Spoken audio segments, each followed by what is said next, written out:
Everybody ready? Okay. Sorry for the delay. Restart. So we still are having some technical difficulties that will impact folks who are participating remotely on Zoom. You can watch our meeting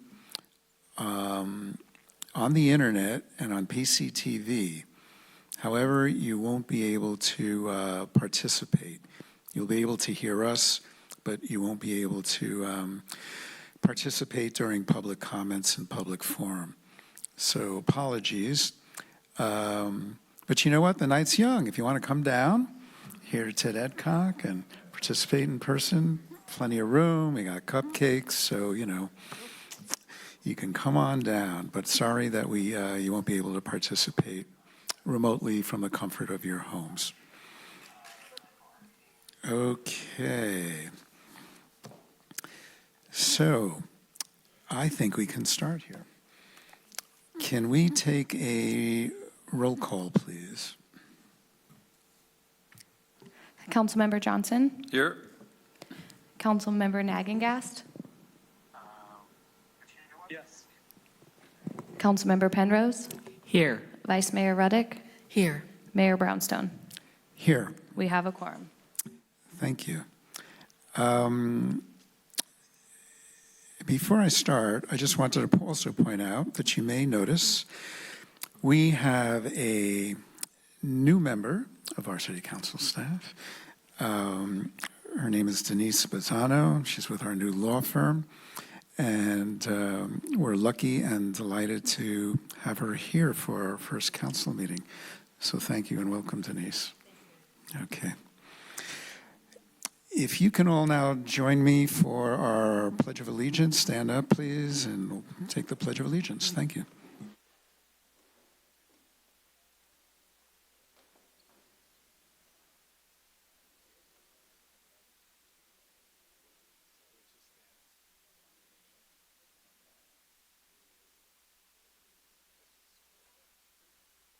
Oops. Thank you.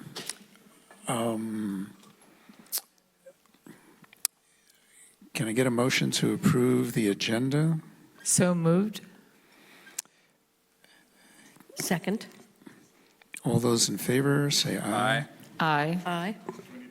Yeah, we need to do a roll With call. Paul since up. We'll do another roll call, sorry. Let's have another roll call. Councilmember Johnson?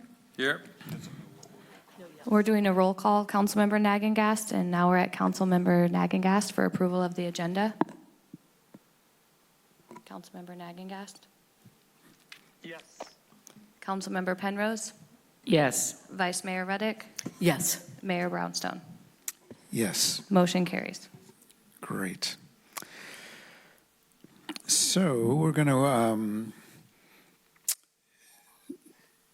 just to let you know, we will, how things look this evening, we're going to have a very brief presentation that we do every year called the State of the City presentation. And it's always a presentation by the mayor, that being me. And we pre-recorded this, so we'll have a video.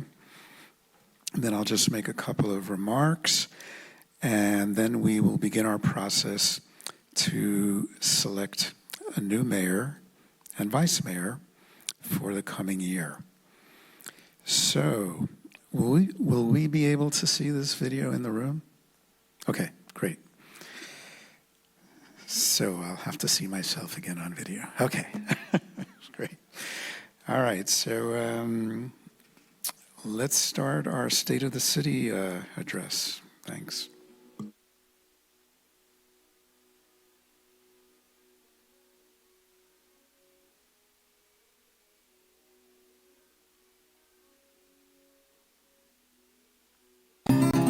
Good evening. I'm Half Moon Bay Mayor Robert Brownstone, and thank you for taking a moment with me to reflect on what we've accomplished this year and on where we're headed as a community. Tonight, I'm proud to share the 2025 State of the City report. This year showed what we can achieve together, staying focused, supporting each other, and investing wisely in programs that ensure Half Moon Bay remains a welcoming and thriving community. I'm standing here now in John L. Carter Park, which has recently been transformed through a multi-year renovation. This summer, we celebrated its grand reopening, unveiling a revitalized space for arts, culture, events, and everyday family enjoyment. Carter Park is now once again a hub of creativity, connection, and community pride. Throughout 2025, Care for Long-Term Financial Planning has supported projects like Carter Park. Despite the economic challenges faced not just by us, but many cities in this county, our financial outlook has now stabilized. Voters overwhelmingly supported a key sales tax measure, hotel revenues have improved, and we have managed our budget responsibly. We've protected and increased reserves, and we have kept the delivery of essential services strong. The renovation of Carter Park succeeded because of thoughtful budgeting, generous donors, and state grant support from Assemblyman Mark Berman. Another milestone this year was the completion of Stone Pine Cove, one of our fastest and efficiently delivered housing projects in nearly 20 years. This affordable housing development provides long overdue stability for our farm worker community, an essential part of our local culture and economy. We also continue the collaborative development process for the proposed 100% affordable housing project at 555 Kelly Avenue. This transformative project enables Half Moon Bay to use our public land for public good, creating homes where farm workers can age in place with the dignity that they have earned through decades of service to our community. Through honest dialogue and shared goals, we are working toward a solution that will benefit the entire community. Every department in City Hall has contributed to our successes in 2025. The city's manager's office has supported dozens of community events that strengthen partnership and help bring people together. Downtown, we advanced a commercial vitality ordinance to support reinvestment and long-term economic health while preserving our small town charm. The Public Works Department completed the Carter Park project, fully electrified the Ted Adcock Community Center, supported major events, and initiated critical repairs to the coastal trail north of Poplar Beach. Our community development team launched the cloud permit application. This application makes permitting easier and more transparent, and the team secured major grant funding to support our local coastal program plan. Our success is rooted in strong partnerships. The Coastside Chamber of Commerce and the Half Moon Bay Public Library continue to support our economy, support our families, and enrich community life. So now let's just take a moment and hear Crystalline and Julie as they highlight and share some of their accomplishments over the past year. Hey there, Coastside. It's Crystalline, the Chief Executive Optimist of the Coastside Chamber of Commerce. We've had so many fun things happen this year, and some of those include we applied for and received the Visit California Official Welcome Center designation, furthering our tourism reach and collaborations with Visit California to help our tourist economy. We've conducted the area's largest, most comprehensive visitor study. The results are going to be published by the end of the year to help our local businesses understand our visitors to help market to them better. We've facilitated bringing on a strategic planning firm for destination marketing efforts to make sure that the marketing we put out there is attracting the visitors that we really want for this area. We've supported multiple international, domestic, and local travel influencers and media to help promote our area to a wider audience in collaboration with the San Francisco Peninsula and Visit California. We participated in the Advisory Council for San Mateo County's 5-year tourism strategic plan to make sure that the coast side is on everybody's minds. We spent over 700 hours this year in meetings specifically advocating for business with our local governments. We spent another 500 hours organizing and participating in community events that support business, economic stimulus, and fundraising for our local nonprofits. We had over 1,063 visitors as of October 1st come into our visitor center on Main Street and ask us for information about the area where we could promote our local businesses. And we also interacted with 632 residents as of October 1st in our center as well, helping them connect with local businesses to live their daily life the best possible way. And we also interacted with 86 businesses utilizing our classroom or the meeting room or the tech studio, or just coming and asking for advice and support in all of the projects that they're working on to enrich the coast side. It's been an amazing year, and we are excited for everything that is coming to fruition, and we look forward to 2026 and the year ahead. Thank you so much to everybody who made that possible. Thank you so much to the City of Half Moon Bay for your support. See you next year. Hi, I'm Julie Smith. I'm the Community Library Manager for the Half Moon Bay Library. San Mateo County Libraries continues to lead with innovation and inclusivity. This year, we unveiled our new 5-year strategic plan, guided by our vision of community where everyone grows and thrives. Our powerful services help patrons open many more opportunities for discovery, creativity, and inquiry. We continue to expand our services outside the walls of the library and have attended over 300 outreach events and met with over 10,000 residents. We regularly visit food distribution sites, community meals, schools, and our community partners, providing books and programs to bring the resources of the library directly to the community. We celebrated community events like the Summers and Music Festival, Pescadero Art and Fun Festival, Half Moon Bay Pride, Make It Main Street, and National Night Out. We also visited local schools for Art and Science Day, bike rodeos, and provided story times at local preschools.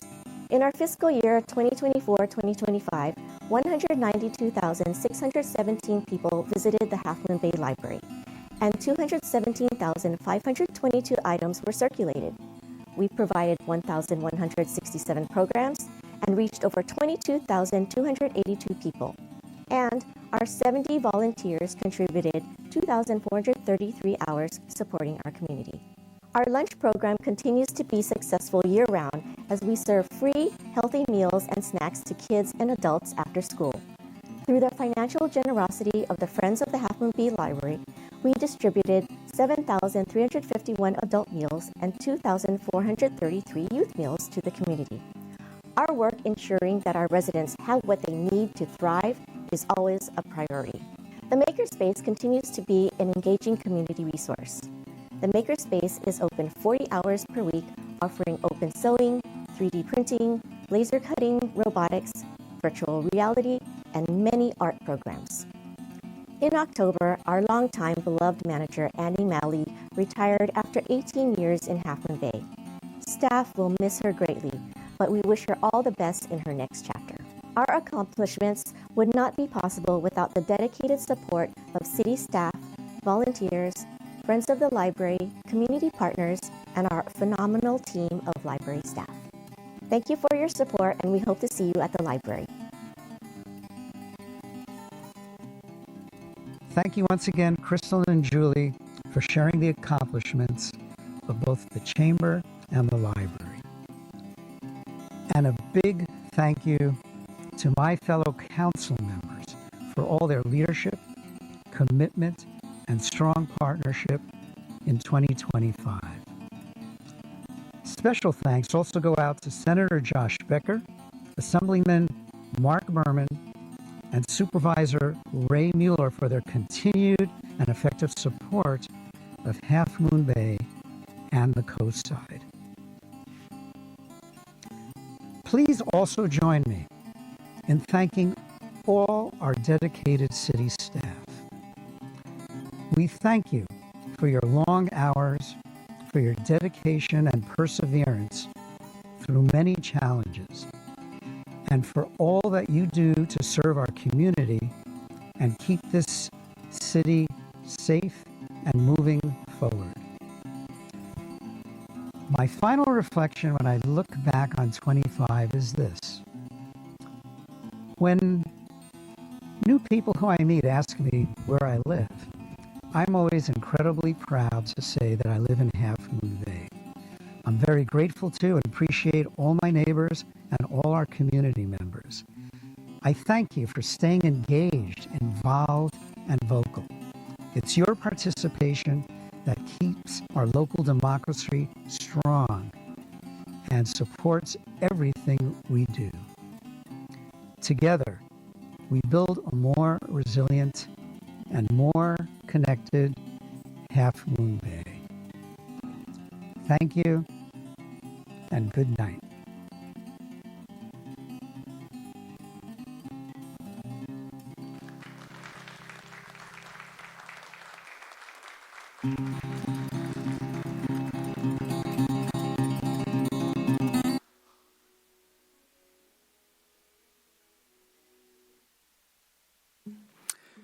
In case you're wondering what that background music was, it was Leo Kaki's 6 and 12 string guitar, his first album.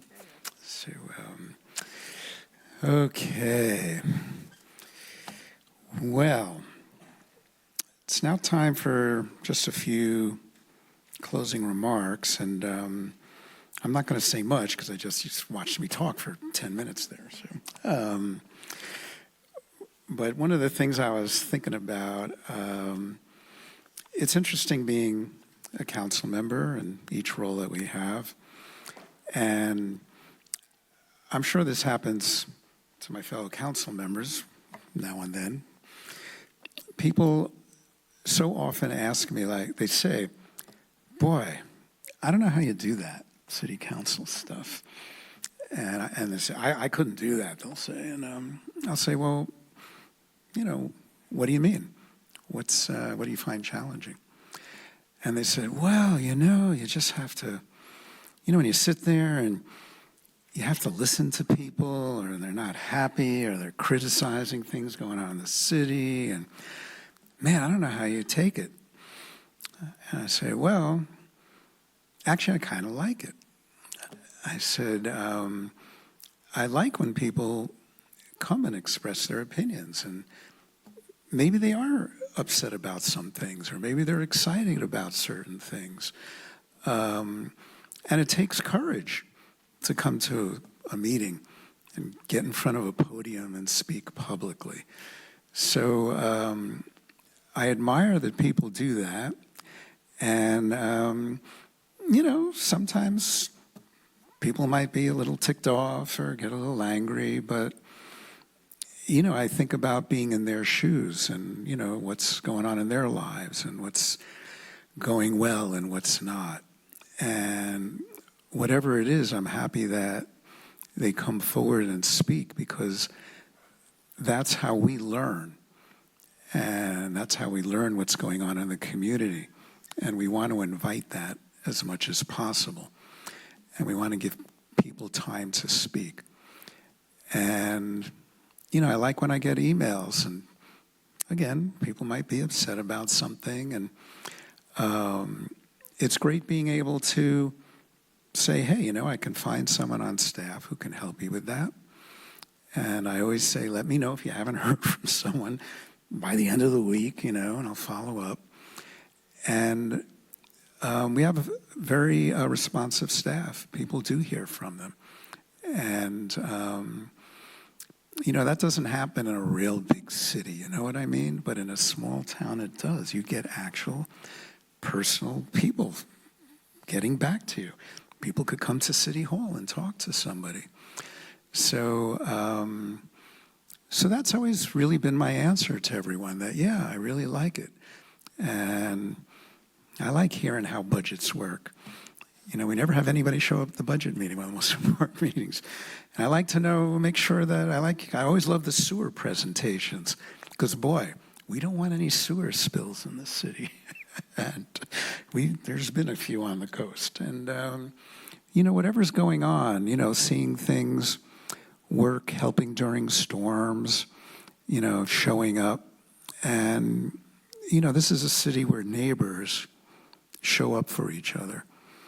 And our CERT community is probably one of the most active CERT practices I've ever seen anywhere.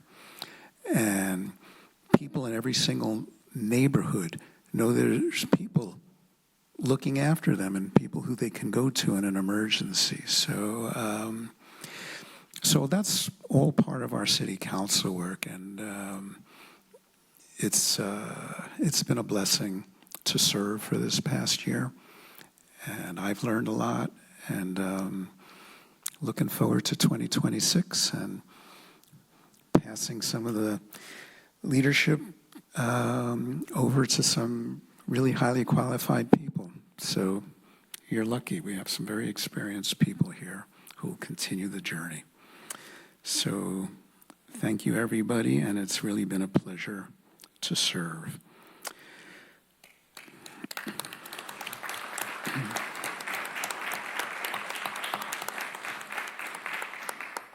Thank you. Well, now moving on to a wonderful ritual where we... Mr. Mayor? Yes. I think we have somebody here to share something. I'm so Supervisor sorry. Mueller, would you like to come to the podium? Well, thank you. First off, Mayor Brownstone, let me just say out loud what everyone was thinking watching that video, and that was, what a cool jacket. That is such a cool jacket. And the video was really great. Seriously, well done. Tremendous accomplishments this year.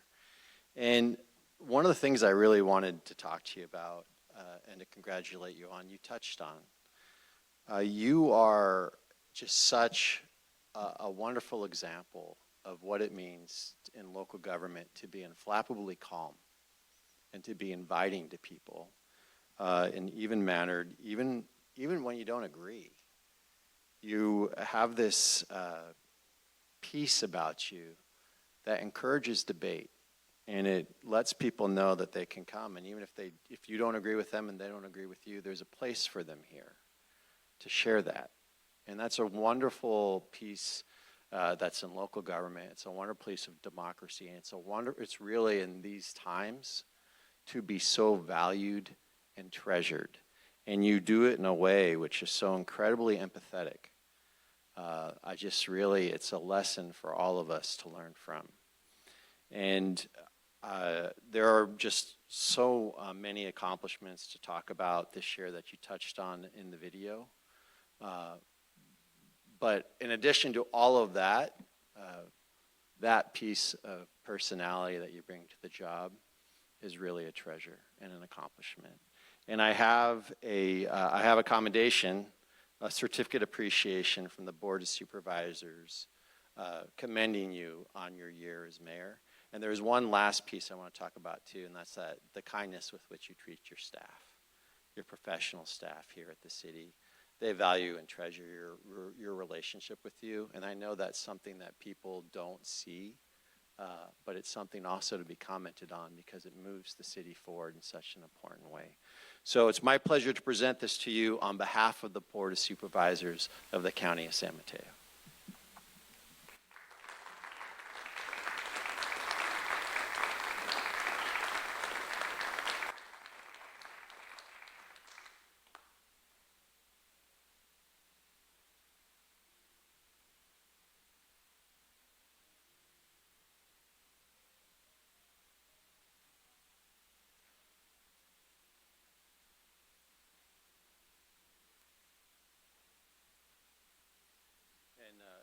And one last note, I always take a little bit of liberty. Vice Mayor Reddick, looking forward to working with you next year. Thank you all.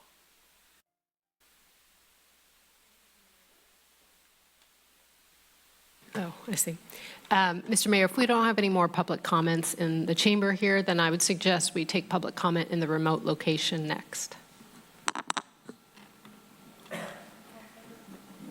Councilmember Nagengast, is there any public comment in the remote location? No, there is not. Thank you. Yeah, guys, go ahead. Yeah, I would like to say something. Yeah. Robert, it has been a pleasure, not just working with you, but getting to know you. It's been a year full of difficult decisions that we had to make as a group. That wasn't always easy. They weren't always easy. They were often controversial. But your grace and your solid, practical presence here has made working on the council a pleasure and made it very easy for me. So I want to thank you. Thank you, Councilmember Penrose. Appreciate it. I'd like to add something. This is my first year, and Robert, you got to know me. You reached out to me, not breaking the Brown Act, but just things you wanted to know what direction and what I was thinking.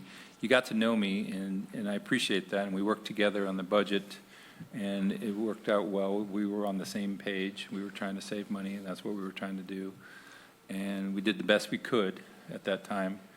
And working with you has been a pleasure too, because I feel comfortable with you, and it's easy. You're easy to talk to, and you know, one way doesn't work. We try to, we work together, and I felt that. And so I just want to say thank you for that, because it was a pleasure working with you this year. Thank you, Patrick. Appreciate the kind words. Mayor Brownstone, Paul would like to say something. Councilmember Nagengast. Whenever you're ready, Paul. Together on the budget, and it worked out well. Thank you. Your Honor, it's been a learning experience for myself, just being the first year on the council, but also to work with you.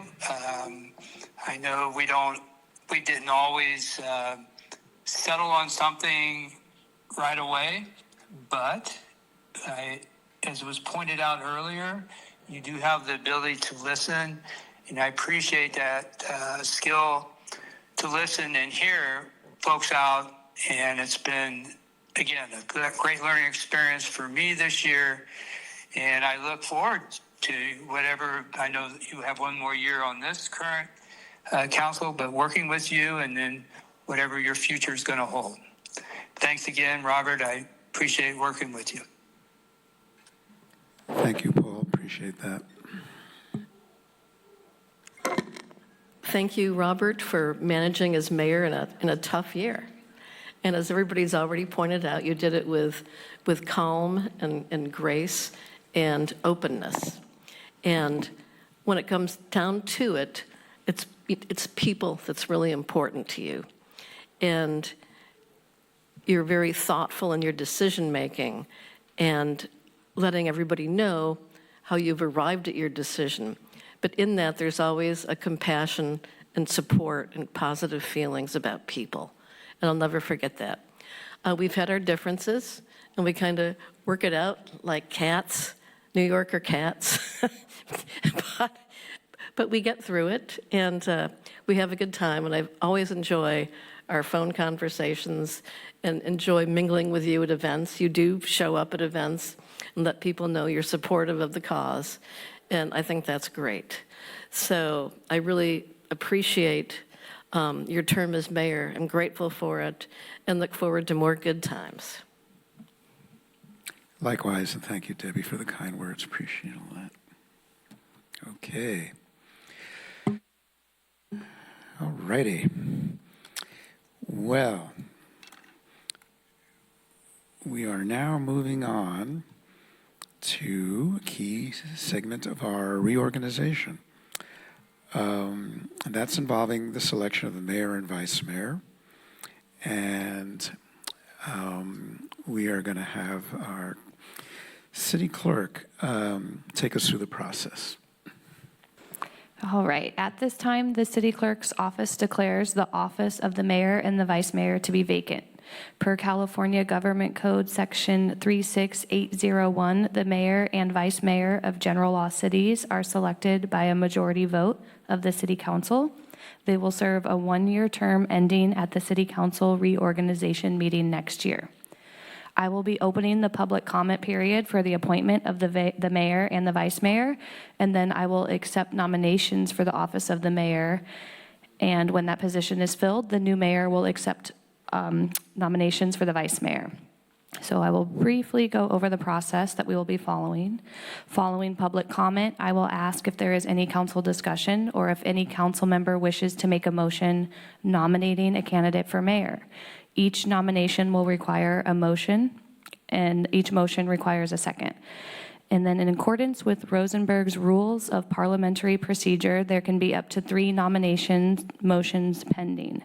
Once all motions have been made, I will ask if there is any further council discussion, and then the council will vote. The first vote will be on the last nomination motion made. If that motion is approved, there will be no further votes. If it is not approved, the council will vote on the immediately preceding nomination motion. If that motion fails, the council will vote on the first nomination motion. The votes will be conducted by roll call. I will call for votes in alphabetical order by last name. If the council wishes to change these voting procedures, it may do so through a motion to object to the decision of the chair made before nominations begin. Before we proceed with public comment, are there any questions from the City Council?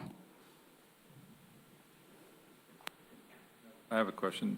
So last year when I did this, I didn't know about the history and who's up. You know, I kind of know, but I think it'd be good for it to be broadcasted again. Like traditionally, I think that's how I was told, just to see who's in line and who's second in line for right now, in the rotation, if you would. And that's where I kind of jumped in last year, and I was like, whoa, I didn't know all this. So I think it'd be good for the general public to know that before we move forward. Sure.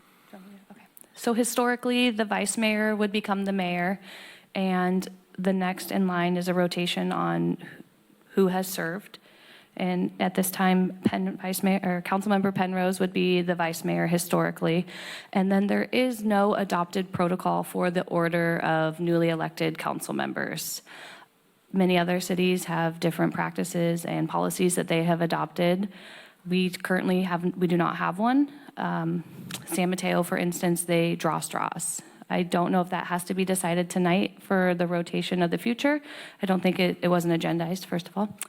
But we could just do the mayor and vice mayor tonight, and then at a future meeting, discuss any future protocol if you would like to bring that forward. Any other questions? Okay, I would now like to open public comment on item 5, selection of mayor and vice mayor for 2026. Do we have any public comment? Are there any public comments at the remote location, Councilmember Nagengast? No, there is not. Okay, thank you. And you don't have any questions either? No, I do not. Okay, thank you, Councilmember Nagengast. Are there any nominations for the office of mayor at this time? I don't mind starting. It is my honor to nominate Vice Mayor Ruddock to be mayor. I'll second. Okay, I will do a roll call at this time. Oh, are there any other nominations? Sorry.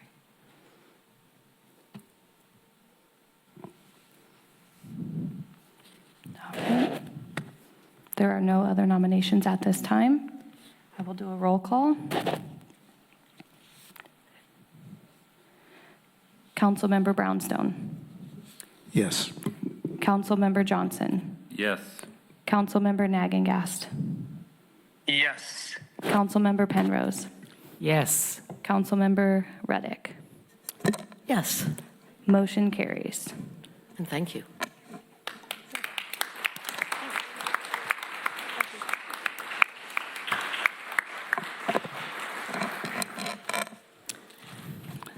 And I would like to nominate Councilmember Deborah Penrose as vice mayor. Second.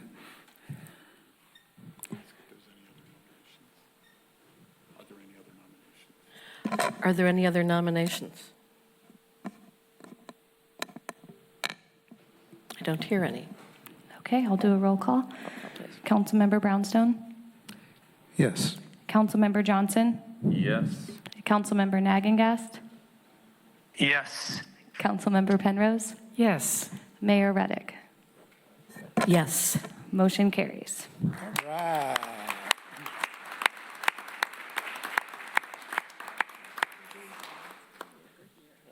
Then we'll take a break. Want to make your remarks or break? I'll just make a quick remark to say thank you. I really appreciate the confidence of my fellow council members. I have enjoyed our time together, and I think that we've made some great strides on some important issues. I intend to replicate to the extent I can the wonderful style that former Mayor Brownstone has brought to these meetings, calm, thoughtful deliberation, looking for consensus, allowing people to have their say, and inviting participation. That's really important to me. With everything that's going on in Washington, D.C., and even in Sacramento, our local community is the place where we have real power and real influence and the ability to make things change for the better. So, increasing our participation in this process is something that's very important to me. And so I hope to have a good year and willing to hear from you on any topic and comments, criticism, or whatever. But I'm your mayor. Thank you very much.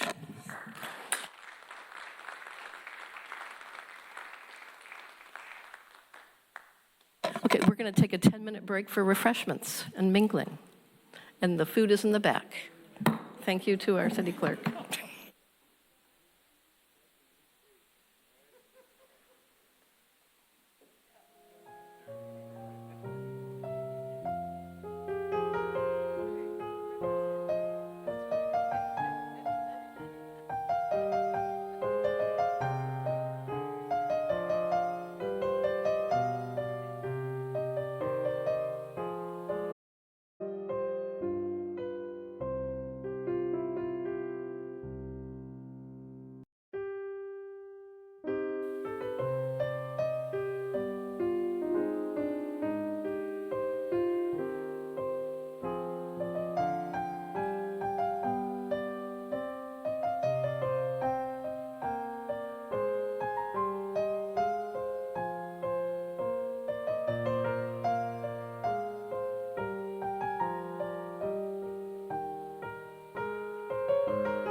Thank you for your patience. I will call upon your patience probably more this evening. So the next item is item 7, which is proclamations and presentations, but we don't have any of those tonight. The Mid-Coast Community Council update will happen at a future meeting. And item 8 is mayor's announcements of community activities and community service. And I'll just mention that Night of Lights continues this Friday at 6 p.m. They're going to be showing the movie Elf at the Cunha Market parking lot. I think it's 6 o'clock. Am I right about that? Yeah. So come on down again. I will call upon your patience probably more this evening. Councilmember Nagengast, could you mute yourself? Is item 7, which is proclamations and presentations, but we don't have any of those tonight. The Mid-Coast Community Council update. Oh my God, it recorded me. Oops. Councilmember Nagengast, if you're watching the stream, could you turn that off in the background? 6 p.m. They're going to be showing the movie Elf at the Cunha Market parking lot. I think it's 6 o'clock. I don't know if you can hear me. Councilmember Nagengast, if you can hear me, can you mute the stream in the background? It's just that everything you say is worth it. But we don't have any of those tonight. The Mid-Coast Community Council update. Oh my God, it recorded. No, there it's muted. Well, we don't want 2 sets of remarks tonight. 2 announcements of Elf. Yeah. I don't think you can hear us. You can hear us, Paul? Yes, you can hear us. Okay, great. Yeah, I can. If you can hear me, can you mute the stream in the back?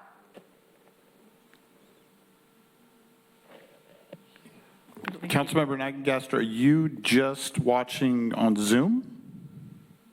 Or do you still have us up on PCT or on the Granicus feed?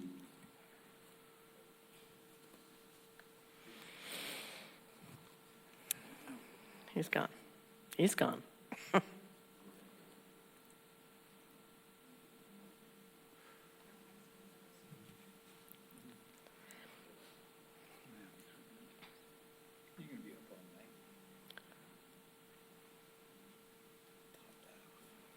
Apologies, a little more technical difficulties here.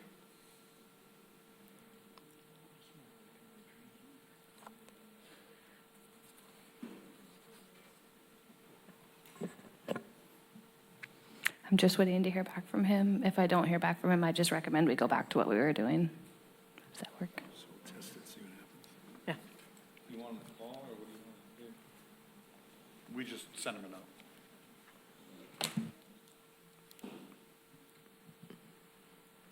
Text him too.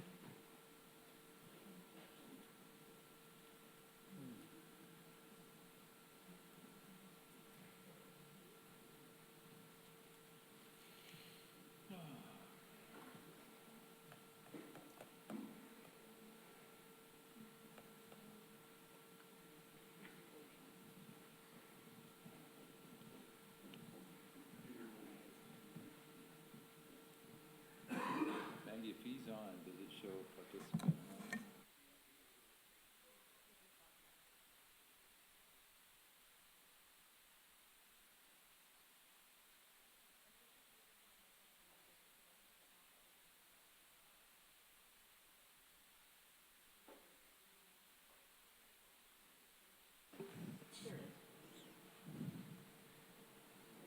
I hope this works.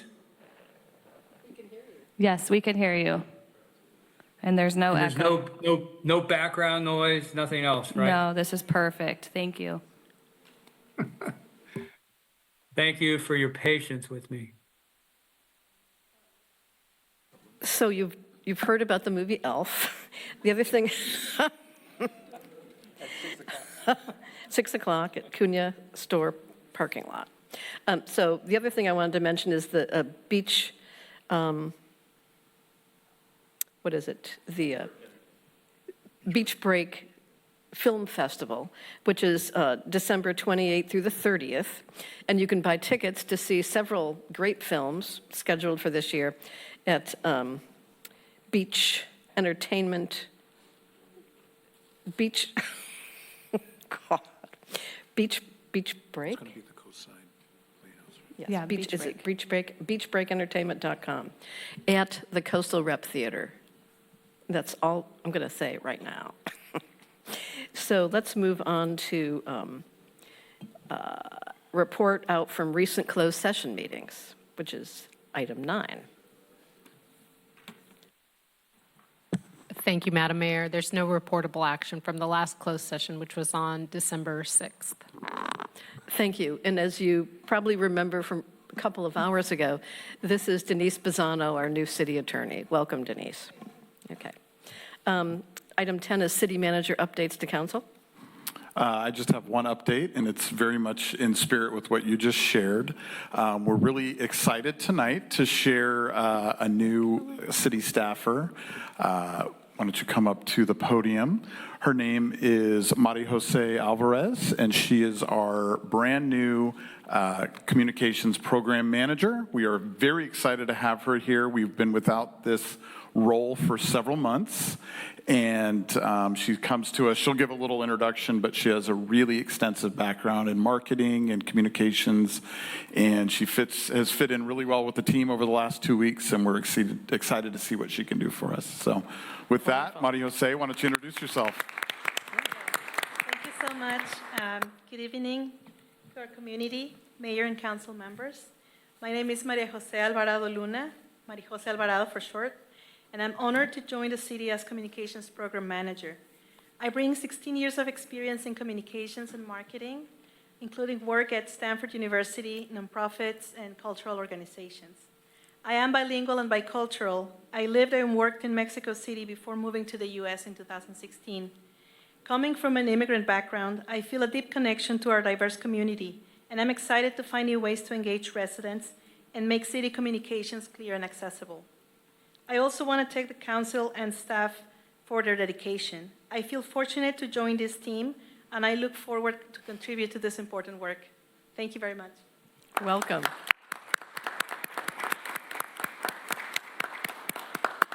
All right. Okay. So we're going to move on to item 11, which is public forum. And the first speaker is RJ Jennings. Oh, we could talk about the translation process. Why don't we do that? Is that here someplace? Is there a script? Okay. Could you come up and go through the process for everybody? Thank you. Great. Thank you. Los que necesitan interpretación, en la parte de atrás del salón tenemos audífonos disponibles para que puedan tomarlos y poder escuchar la interpretación simultánea de lo que está sucediendo en la reunión. Also, for those that are watching online, we are providing simultaneous interpretations through the feature of interpretation. You can check that in the down part of the bar of your computer or your tablet. You can check the word, perdón. Los que están mirando en la casa a través de la computadora o la tableta, en la barra de abajo de sus pantallas tienen un mundo, un globo, y ahí pueden hacer clic allí y le va a aparecer la característica o la aplicación de idiomas, languages, y pueden escoger español o Spanish y ahí van a poder escuchar la interpretación simultánea de todo lo que sucede en esta reunión. Muchas gracias. I don't think we have any access via Zoom tonight, correct? People, or back on Zoom. Great. Okay. So on public forum, you're going to have 3 minutes to speak on any item that's not on our regular agenda. You can also address items that are on the consent agenda. And the first speaker I have is RJ Jennings.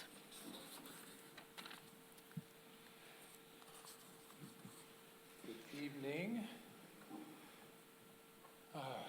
Ms. Mayor, Ms. Vice Mayor, a special thank you to former Mayor Brownstone for your leadership over this past year.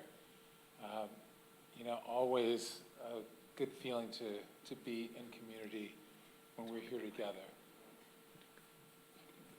A little bit higher? All right. What I'd like to just speak about briefly, I know we're way behind, is my continued support for 555 Kelly. And I just want to remind us all how this mass killing that we had in Half Moon Bay pulled us together in support of, that our hearts were behind the community that was affected. And I also want to remind us of what we learned about our farm workers and some of the conditions that they lived in, which was a blemish on all of us. We poured out in mass to support the community.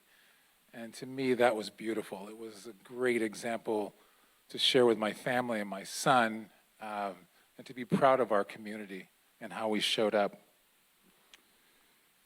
We showed up with our hearts, with supporting whatever was needed. And I think it really rallied us together, especially as we've entered this new realm of protecting our immigrant community. With 555 Kelly, I think it's an opportunity for us to continue to show our support, our love, our commitment to our diverse community. That as they age, that we are taking care of our own. That we are truly working together to make that happen. And I think that this feeling of how do we just put our heads together and make it happen. That it's a long time coming, that our history as a nation, has been on the other side of that stream. And I feel like in Half Moon Bay, we have this opportunity to make a difference. So let us make this happen. I appreciate the time. Thank you, Arche. The next speaker is Joaquin Jimenez, to be followed by Anita M. Rees.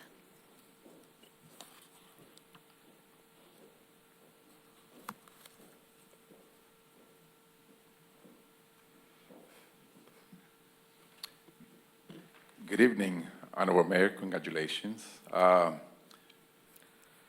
Vice Mayor, council members, city staff, members of the public. My name is Joaquin Jimenez.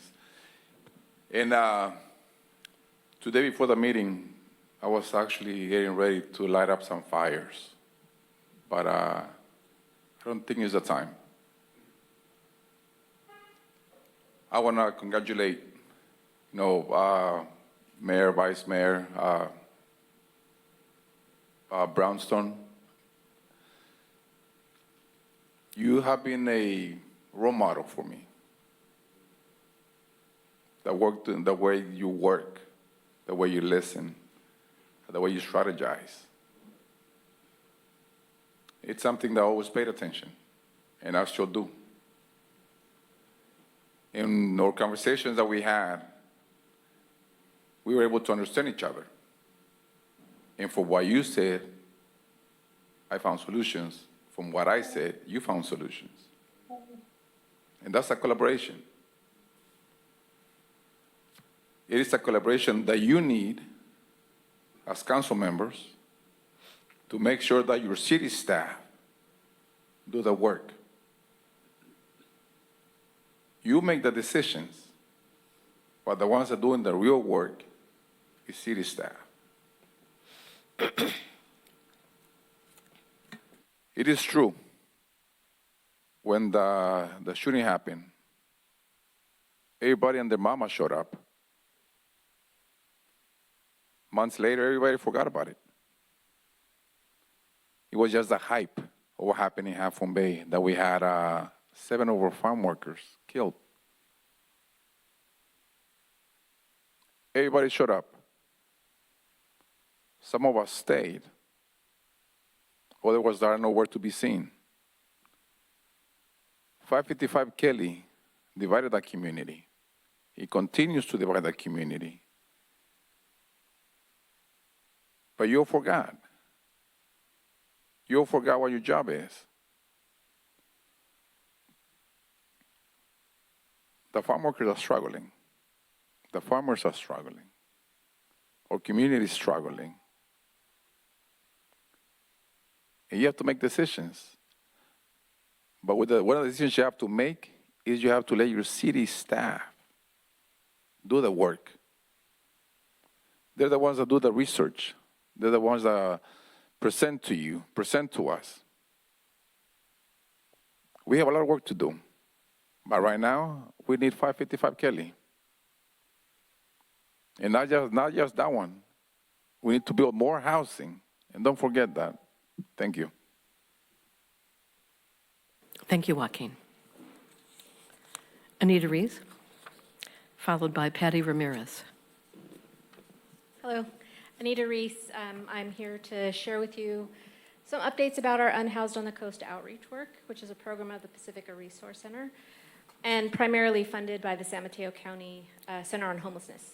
We provide outreach and engagement and case management services to unhoused folks on San Mateo County coast from Pacifica through Pescadero, with the goal of helping them return to housing.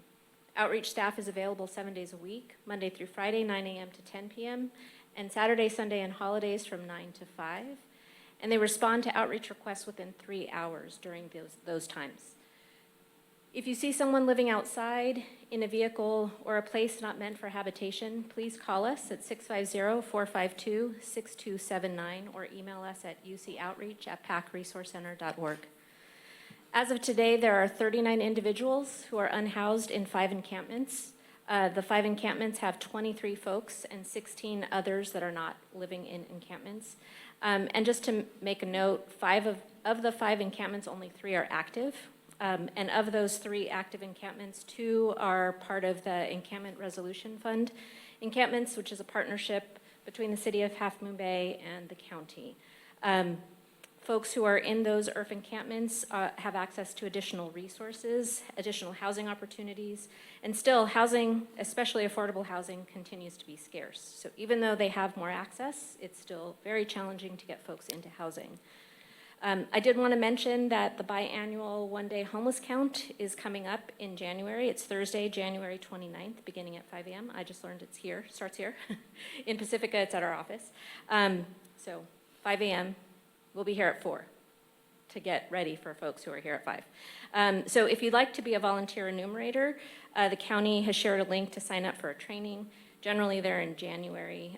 And our outreach specialists will be on hand in Half Moon Bay to go out and count with other volunteers. And after the count, we'll also be surveying folks just to get some additional information about the nature of folks who are, additional details about folks who are unhoused in the county. And then the county provides a one-day homeless count report, usually released in May or June, and that info that's gathered, along with our regular homeless outreach work, helps the county to plan their response, which sometimes includes additional resources for specific areas. So I hope that some of you will join us in the early morning hours of Thursday, January 29th. And I also just want to thank you all for continuing to be partners in the ongoing work to help unhoused folks return to housing. Thank you. Thank you so much, Anita. Patty Ramirez.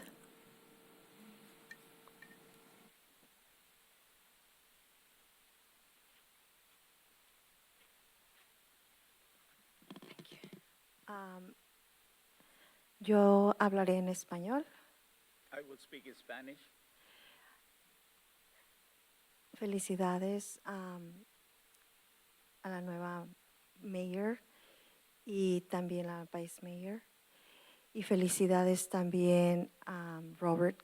Muchísimas gracias por todo lo que apoyó a nuestra comunidad. Thank you. Congratulations to the mayor, new mayor, and the vice mayor, and to Robert for all that support that you have provided to our community. Yo venía a felicitarlos a ambos, a las dos mayor y la vice mayor, y también al señor Robert por todo lo que dejó este año durante su gobernatura. I came here just to congratulate the new mayor and vice mayor, and also Mr. Robert for all the things that you have provided and sowed in our community, on behalf of our community. Pero escuchando que están abogando por 55 Kelly, me quedo sorprendida y me uno a esta plegaria que ellos están haciendo. But listening that you are talking about 555 Kelly, I joined to that plea with the community for that, in support of that. Muchas gracias por su atención y vuelvo a repetir de nuevo, gracias a los tres, Robert, Bárbara y Bárbara. Oh, perdón, Debbie. Thank you. Mainly, well, I appreciate all what you have done, and thank you, Robert, Debbie, and Barbara, for your work for us. Thank you. Gracias, Patty. The next speaker is Rocio Avila, followed by Carolina Carbajal.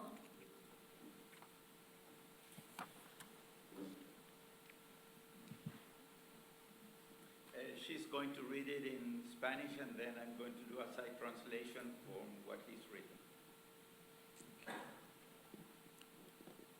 Hola, buenas noches ya. Miembros del concilio, alcalde y a todos los presentes. Mi nombre es Rocío Ávila, líder comunitaria y miembro del Comité de Vivienda de Alas para Vivienda Asequible. Quiero agradecer al exalcalde Robert Brownstone por su servicio y dedicación a la comunidad durante el año que concluye. De igual manera, extiendo una cordial bienvenida a la nueva alcaldesa Debbie Rudolph y a la vicealcalde Débora. El Comité de Vivienda y la comunidad tienen mucha esperanza en que la ciudad avance en crear viviendas asequibles aquí en Half Moon Bay y en las áreas no incorporadas del Condado de San Mateo, para personas de bajos ingresos, campesinos y trabajadores esenciales, especialmente 555 Kelly, para personas mayores campesinas.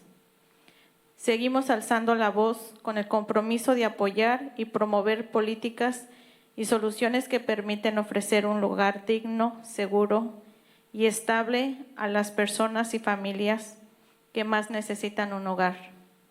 El comité está en proceso de reclutar nuevos miembros y nos gustaría reunirnos con la nueva alcaldesa en algún momento para escuchar sus planes.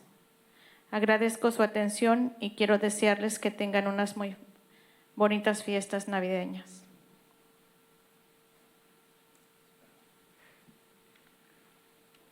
Hello and good evening to all the members of the council, mayor, and all the present are here.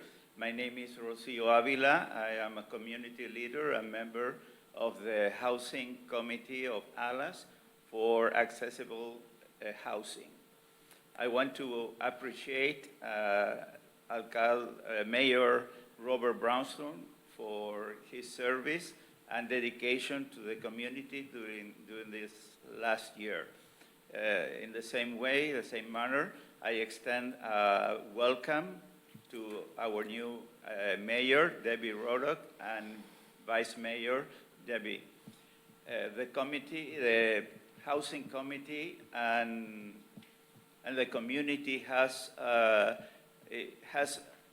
great hope that in this city it will be advancing the creation of accessible housing here in the city of Half Moon Bay and in the unincorporated areas from the county of San Mateo, for people of low income, for the farm workers and essential workers, especially 555 Kelly Road.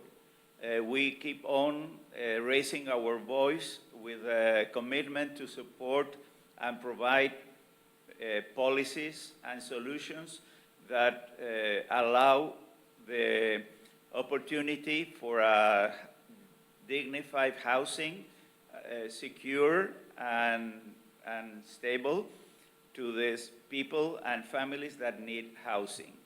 The committee is in the process of recruiting new members, and we would like to meet with our new mayor in some time in the future to hear your plans. I appreciate your attention, and I want you to express our desire that you have a great Christmas celebration.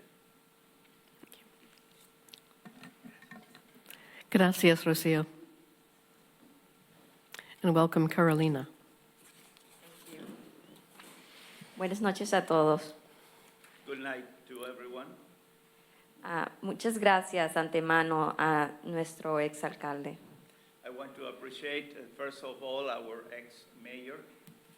Gracias por su labor y por su apoyo a nuestra comunidad. Thank you for your labor and your support for our community. Asimismo, le damos la bienvenida a nuestra nueva alcalde. In the same way, we give a great welcome to our new mayor. Esperando también que nos brinda su apoyo a nuestra comunidad. Hoping that you will provide your support to our community. Como ustedes saben, nuestra labor siempre ha sido buscar una vivienda justa para todos. As you know, our always work was to provide housing for everyone that needs that. Saben de que la situación actualmente no es muy favorable a nuestra comunidad. You know that the present situation for our community is not that favorable. Pero queremos que sepan que seguimos en nuestra lucha. But we want you to know that we continue in our fight. Y así como un nuevo año se acerca, And the way that a new year is coming, Esperamos que se acerquen nuevas oportunidades de vivienda para nuestra comunidad. we hope that also come new opportunities of housing for our community. Sé que nuestra comunidad a veces tiene muchas discrepancias, I know that our community, many times, we have many discrepancies. pero queremos que sepan que si ustedes nos apoyan, nosotros los apoyaremos a ustedes. But we want you to know that if you support us, we will always be supporting you. Somos una pequeña masa que genera mundos. We are a small mass that generates worlds. Generamos y construimos muchas veces ciudades. We generate and we build communities. Así que queremos que sepan que si necesitan nuestro apoyo, aquí estaremos. So I want you to know that if you need and want our support, we are here for you. Por favor, no esperemos a que suceda otra tragedia para que nuestra comunidad sea tomada en cuenta en ese momento. Please don't wait another tragedy to happen in order to know and seek our community for help.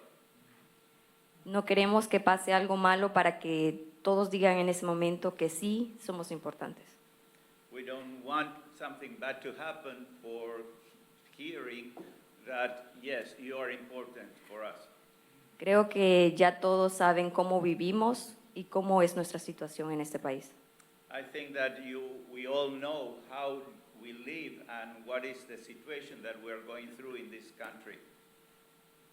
Vivimos hacinados, la renta es extremadamente alta, pero seguimos aquí trabajando.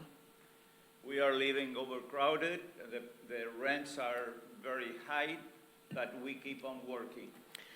Trabajando para esta comunidad para que salga adelante. We work for this community in order to advance. Siempre lo he dicho, no pedimos casas gratis, I always said we don't want free housing.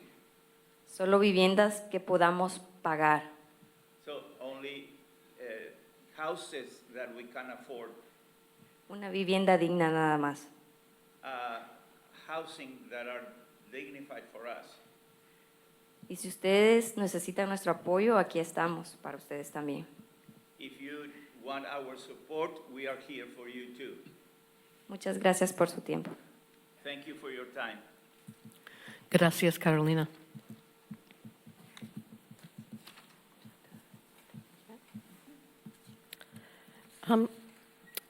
Do we have any speakers online? I don't see any hands raised. Do we have any speakers, Councilmember Nagengast, at your remote location? No, we do not. Thank you.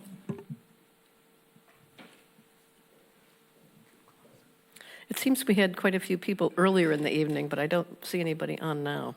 So that will be it for public forum then. Robert says to close public forum. There we are. It's closed. We're moving on to the consent calendar. Would someone like to read the items and make a motion? Yeah, I'd be happy to. Oh, actually, I have to remember, we're pulling item 12E, which is approve certain past city council regular and special meeting minutes. And we'll deal with that after we deal with the rest of the consent agenda. Oops.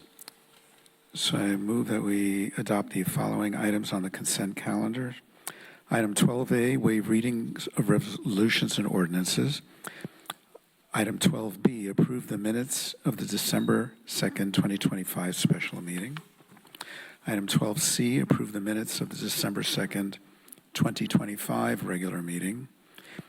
Item 12D, approve the minutes of the December 6th, 2025 special meeting. Item 12F, approve the 2026 calendar of City Council meetings. Item 12G, file MADI Act 2026 local appointments list for city boards, commissions, and committees.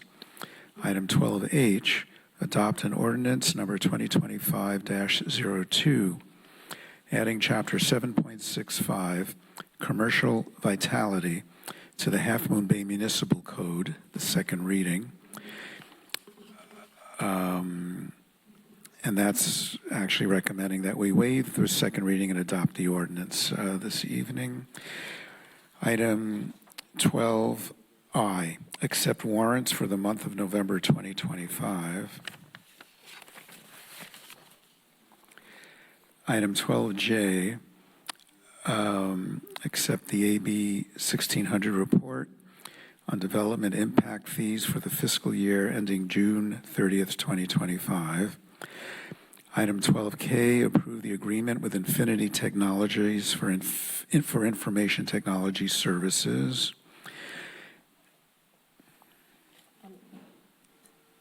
I just remembered that somebody told me during the break that they wanted to make a comment on 12L. So I'm going to pull 12L as well as 12E. Okay. Okay. So just skip that one. Yep. Item 12M, prepare a position letter to submit a letter in opposition to the draft proposed program for the 11th National Outer Continental Shelf Oil and Gas Leasing Program before the January 23rd, 2026 deadline.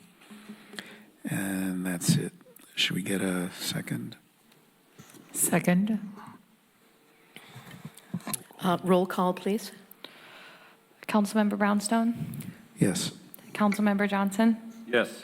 Councilmember Nagengast? Yes. Vice Mayor Penrose? Yes. Mayor Reddick? Yes. Motion carries.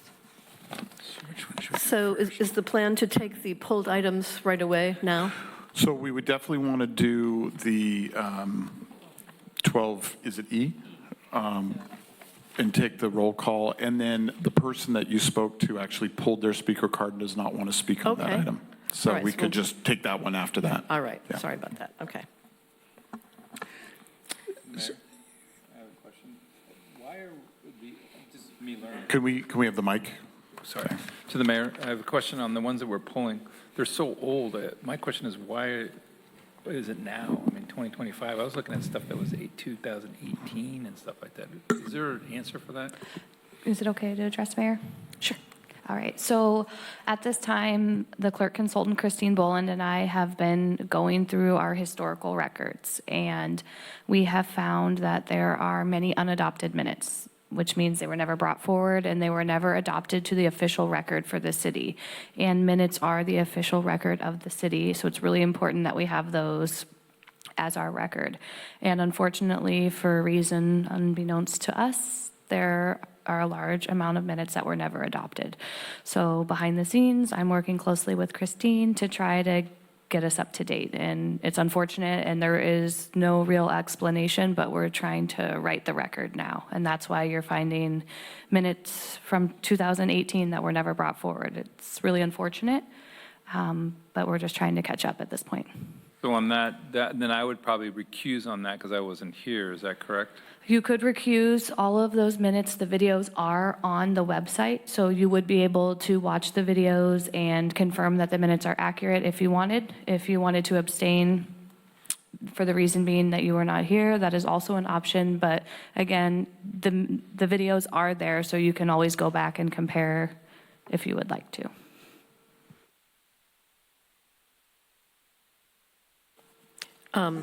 Yes, so Councilmember Nagengast and Councilmember Johnson will need to either recuse or abstain from this item. And I would also say voting yes doesn't mean that you were there. It just means you're approving it to be adopted into the official record. It's not saying those are your minutes that you were here for. This is just saying, yes, let's adopt that into the official record so that that is part of the city's official record. Typically, in such situations, we've abstained. That's kind of the history here. So, but could we have a motion and a second on that item? So I move item 12E. Sorry. Sorry.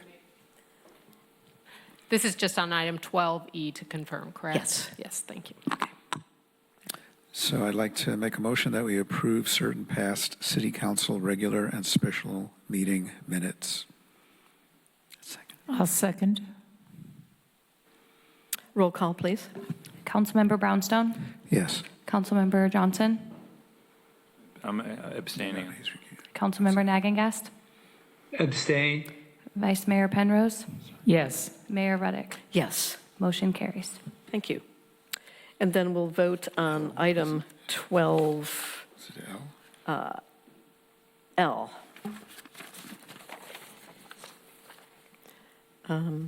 I'll make the motion. I move that we approve one-year agreement with HDL Companies for business license and transient occupancy tax administration. Second. Roll call, please. Councilmember Brownstone? Yes. Councilmember Johnson? Yes. Councilmember Nagengast? Yes. Vice Mayor Penrose? Yes. Mayor Ruddick? Yes. Motion carries. Thank you. All right, moving on to item 13, which is ordinance and public hearings. We don't have any this evening. Moving on to item 14, resolutions and staff reports.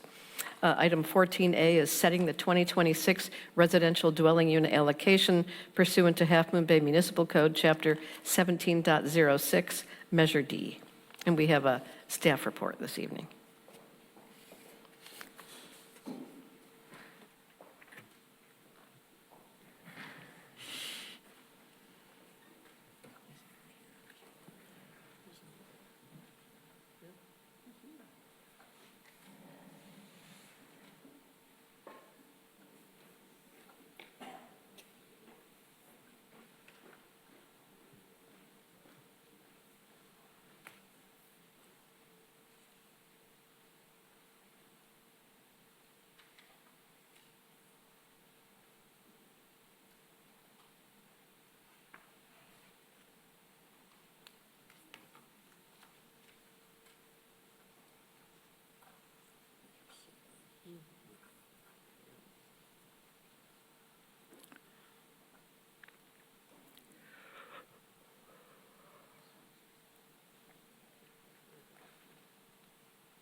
Good evening, Mayor and council members. Tonight I'll be presenting to you on the Measure D allocation authorization for 2026. I will first take us through some background on Measure D, especially for those who may not be as familiar with it. Then I will walk us through the process for determining the number of allocations staff is recommending to be authorized for 2026. Following that, I will remind you of the considerations that the council should consider prior to making their final determination, and then update you on some updates to the application process. Measure D is the city's growth management system. This was a voter-approved initiative that is now within our code and our local coastal land use plan.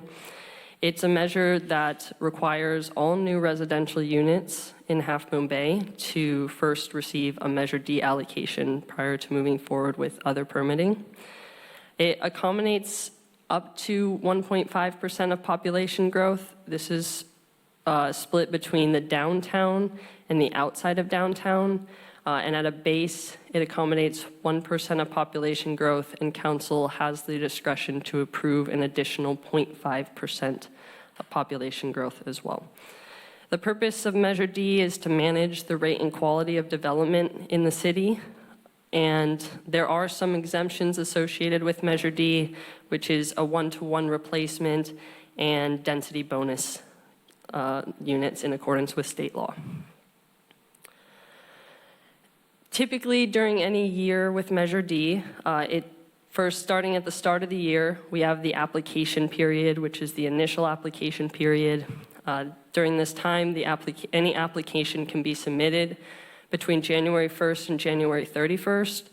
At that time, if there are remaining allocations, we can expand the application period for that area. But typically, we receive more applications than allocations that are available, so the cutoff is January 31st. The The next step in the process is if there's more applications than allocations applied for, we bring that forward to our Planning Commission to ratify a scoring that is within the application. There's a scoring table that we'll talk about later tonight, and that table and the scoring from that is approved by our Planning Commission, and then we award the allocations from there. If there's remaining allocations in our downtown area, some of those can be transferred to applicants outside of downtown, and that typically will occur after September 1st. And then the reason that we're here tonight, at the end of each year, the council has to authorize the number of allocations that will be available during the upcoming year.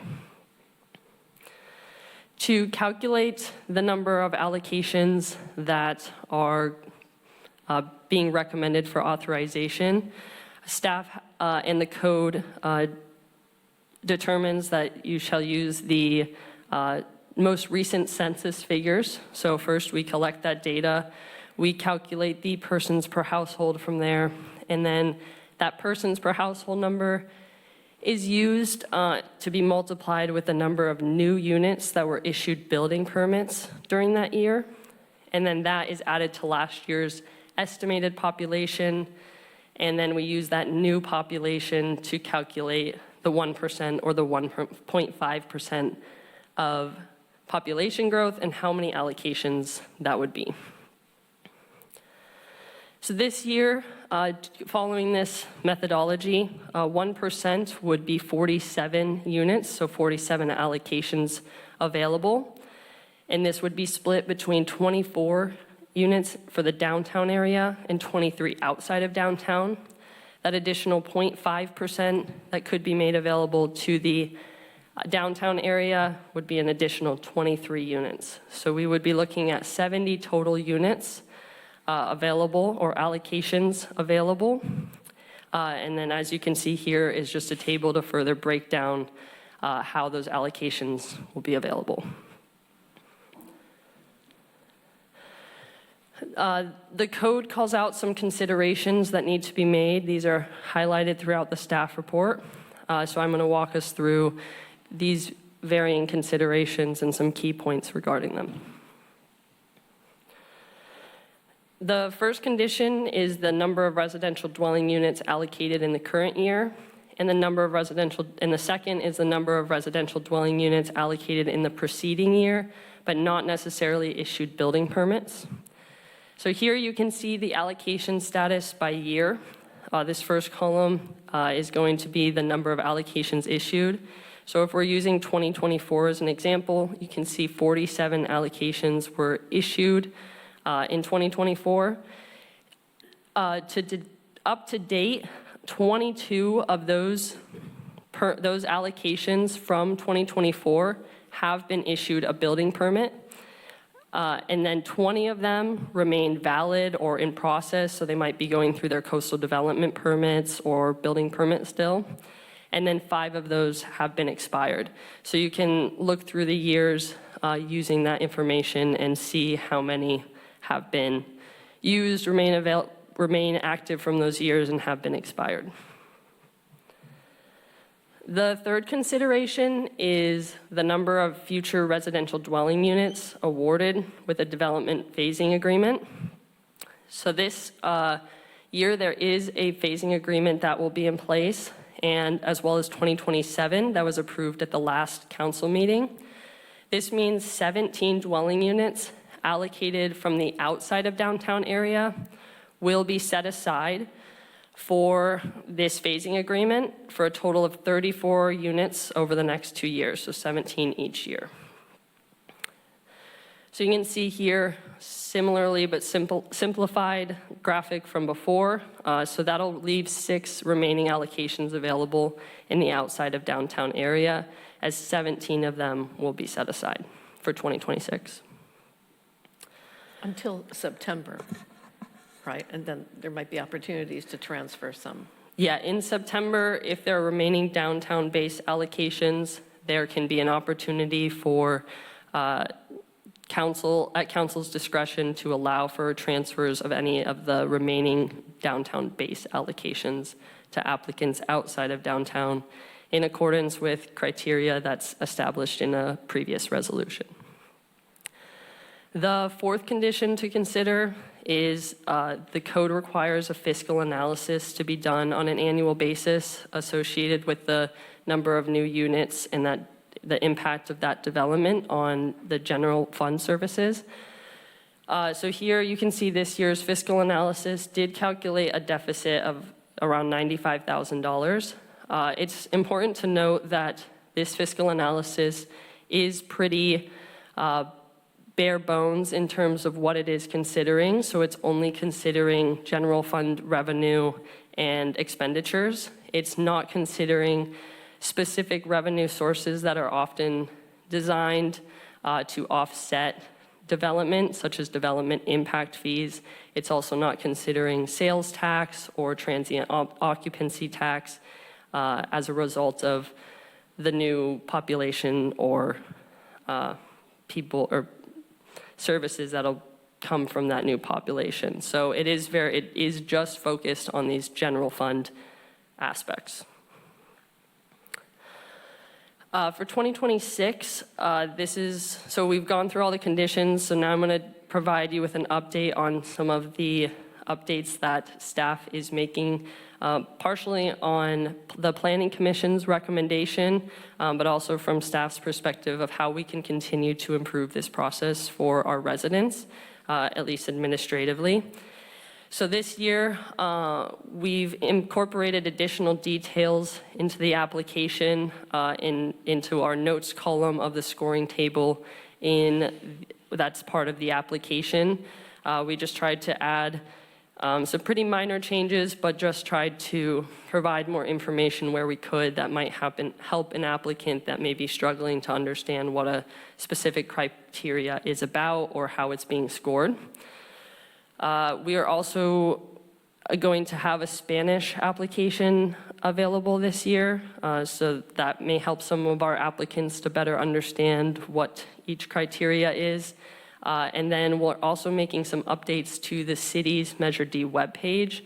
This will include FAQs to give more of that basic understanding for those that might have some general questions. And then also the webpage will include a handbook that will provide some more details and guidance on the application process and scoring as well.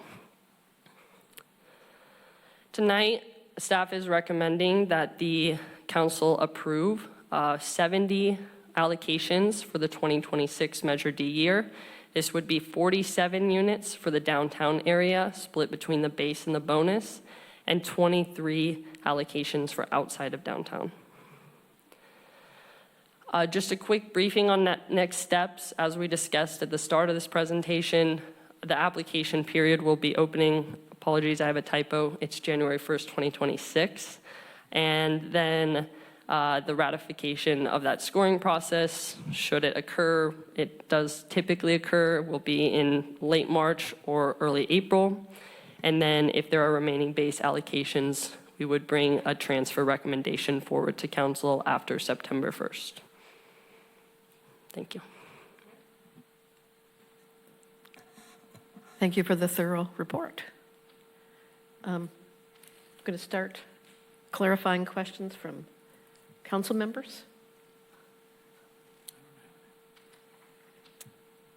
Councilmember Johnson? I don't think it's clarifying, but I love the graphs that you were showing on this. Is that going to be incorporated on the website and when you do for general public? We certainly could incorporate it. It wasn't yet in our plan. Just to make sure I understand the correct graphs you're referring to, is it the breakdown of the allocations table? Process like 1, 2, and 3, and the timelines and stuff like that. I just thought it was quick and easy. It's like a quick chart. It's a quick chart to look at. I thought it was good. Well, I think we can definitely keep that in mind and try to incorporate It's not complicated, but it's just like it's a system. And Debbie, you helped design this whole thing, but I always get people kind of confused about it. I'll have some remarks about that. Councilmember Nagengast, do you have any questions or comments? Yeah, no, I do not. Okay. So I'll go then. Here's my first move as mayor. I'm requesting that we schedule a Measure D workshop. I'd like it to be a joint Planning Commission, City Council meeting and open to the public and have PCTV there. I think there's a lot of misunderstanding in the community about what Measure D is, what the process is, how things are scored. And I think now would be a good time early in the year to instruct people about it. And we have new planning commissioners, I think, who need to get up to speed about it. And Councilmember Johnson said he'd like to learn more. Yeah, so I think it would be a good idea. I see that the Planning Commission won't really begin reviewing until March or April timeframe. So if we could do some sort of a workshop prior to that, I think it would be helpful for everybody. And talk about what is Measure D, what does it say, and then what's the current regime for applying and scoring, and what does the council do, and what does staff do? So just kind of a thorough presentation on how the whole thing works. So. The other thing would be, I'm sorry. Sorry. No, just including in that a discussion on the mapping. Deborah? Yeah. Your microphone, please. What do we mean by downtown? What do we mean by outside of downtown? Why do the maps look the way they do? Good point. Yeah. Mayor Ruddick, Councilmember Nagengast has his hand raised. Yeah, I just saw that. Councilmember Nagengast. Thank you. And I think that would be good to explain what downtown is and outside of downtown. Thank you, Vice Mayor Penrose. I didn't know if those maps were going to change or not, right? I think there's been discussion whether that happens, but also, would this also discuss, or just to throw it out there, not maybe no formal action necessary, but talk about whether there can be carryovers or whether ADUs get full or no or partial Measure Ds? Well, I know that staff is starting to wrap their mind around what improvements can be made there to help people in years where we have phasing agreements that might eat up a chunk. How do we get more people into the process? So my thinking first was that we just understand, what we have, but certainly, people are free, like planning commissioners, to say, this would be helpful if we did this, or even council members, here's how we might, take another look at the scoring, because times change and new needs emerge, new balancing needs to be done, that kind of a thing. So we could certainly, start that conversation there. Madam Mayor, if I would, kind of in line with what Councilmember Nagengast was asking, I just want to make sure we're clear. So it seems like there's some just level setting, everybody getting a better understanding of the current state, and then we can talk about administrative changes that can be made, both the ones that were adopted into our housing element that's now with HCD, as well as other administrative changes that we could talk about to improve the process. Is that correct? Yeah, I think so. And then, staff will have, some time to continue to, flesh out their thinking on some of these HCD issues where we're going to be looking at the ADUs again. Right. So, yeah, all of the above, but primarily an educational piece to educate the public and, new planning commissioners and refresh council members' understanding of it. We see it, twice a year, but, it's not a simple thing, it's kind of complex. And new people are moving in all the time or want to move in, and they need a single-family home and an ADU to pencil it out. So I think we haven't done this that I can recall, and I just think it would be a useful, educational moment for the public. So is there support for holding the workshop? Absolutely. Okay. So I don't think we have to include that in the motion to approve the allocations for this current year, but we've directed staff basically to put something together and figure out what timing works best. And so who would like to make a motion on 14A? Madam Mayor, we should take public comment first. Oh, yes, public comment. I don't see anybody on Zoom. Is there anybody in the room who would like to address this item? I don't have any speaker slips. No cars. Okay. We should also check with Councilmember Nagengast. Yes, I see him nodding his head. Councilmember Nagengast. Yes, and there's nobody in the room here that has any public comment. And was there anybody under the age of 18 with you at any time tonight? That's one No, of there the was questions none. I was supposed to ask, but, okay.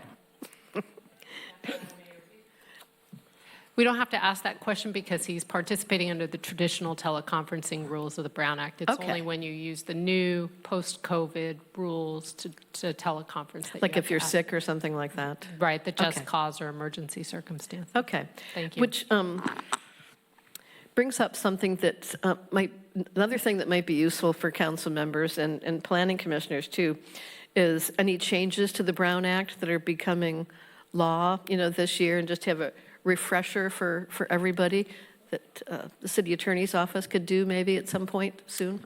Yeah, that's not part of this item, but we Okay. actually were having a discussion about new SB 707 requirements, and that will come to the council after the first of the year. Okay, great. So a motion is welcome at this time. Yeah, I move we adopt a resolution setting the 2026 residential dwelling unit allocation and administrative system pursuant to Half Moon Bay Municipal Code, Chapter 17.06, for 70 residential dwelling units, 47 units for the downtown, 24 base units and 23 bonus units, and 23 units outside of the downtown. Second. Is there a second? I'll second. Roll call, please. Councilmember Brownstone, Yes. Councilmember Johnson, Yes. Councilmember Nagengast, Yes. Vice Mayor Penrose, Yes. Mayor Ruddick. Yes. Motion carries. Thank you to staff for the detailed report and the additional supplemental information that you provided to the council today. Appreciate that research. Moving on to item 14B, authorized transportation fund for clean air TFCA funding agreement and additional local match funding for the East Side Parallel Trail Segment 4 project.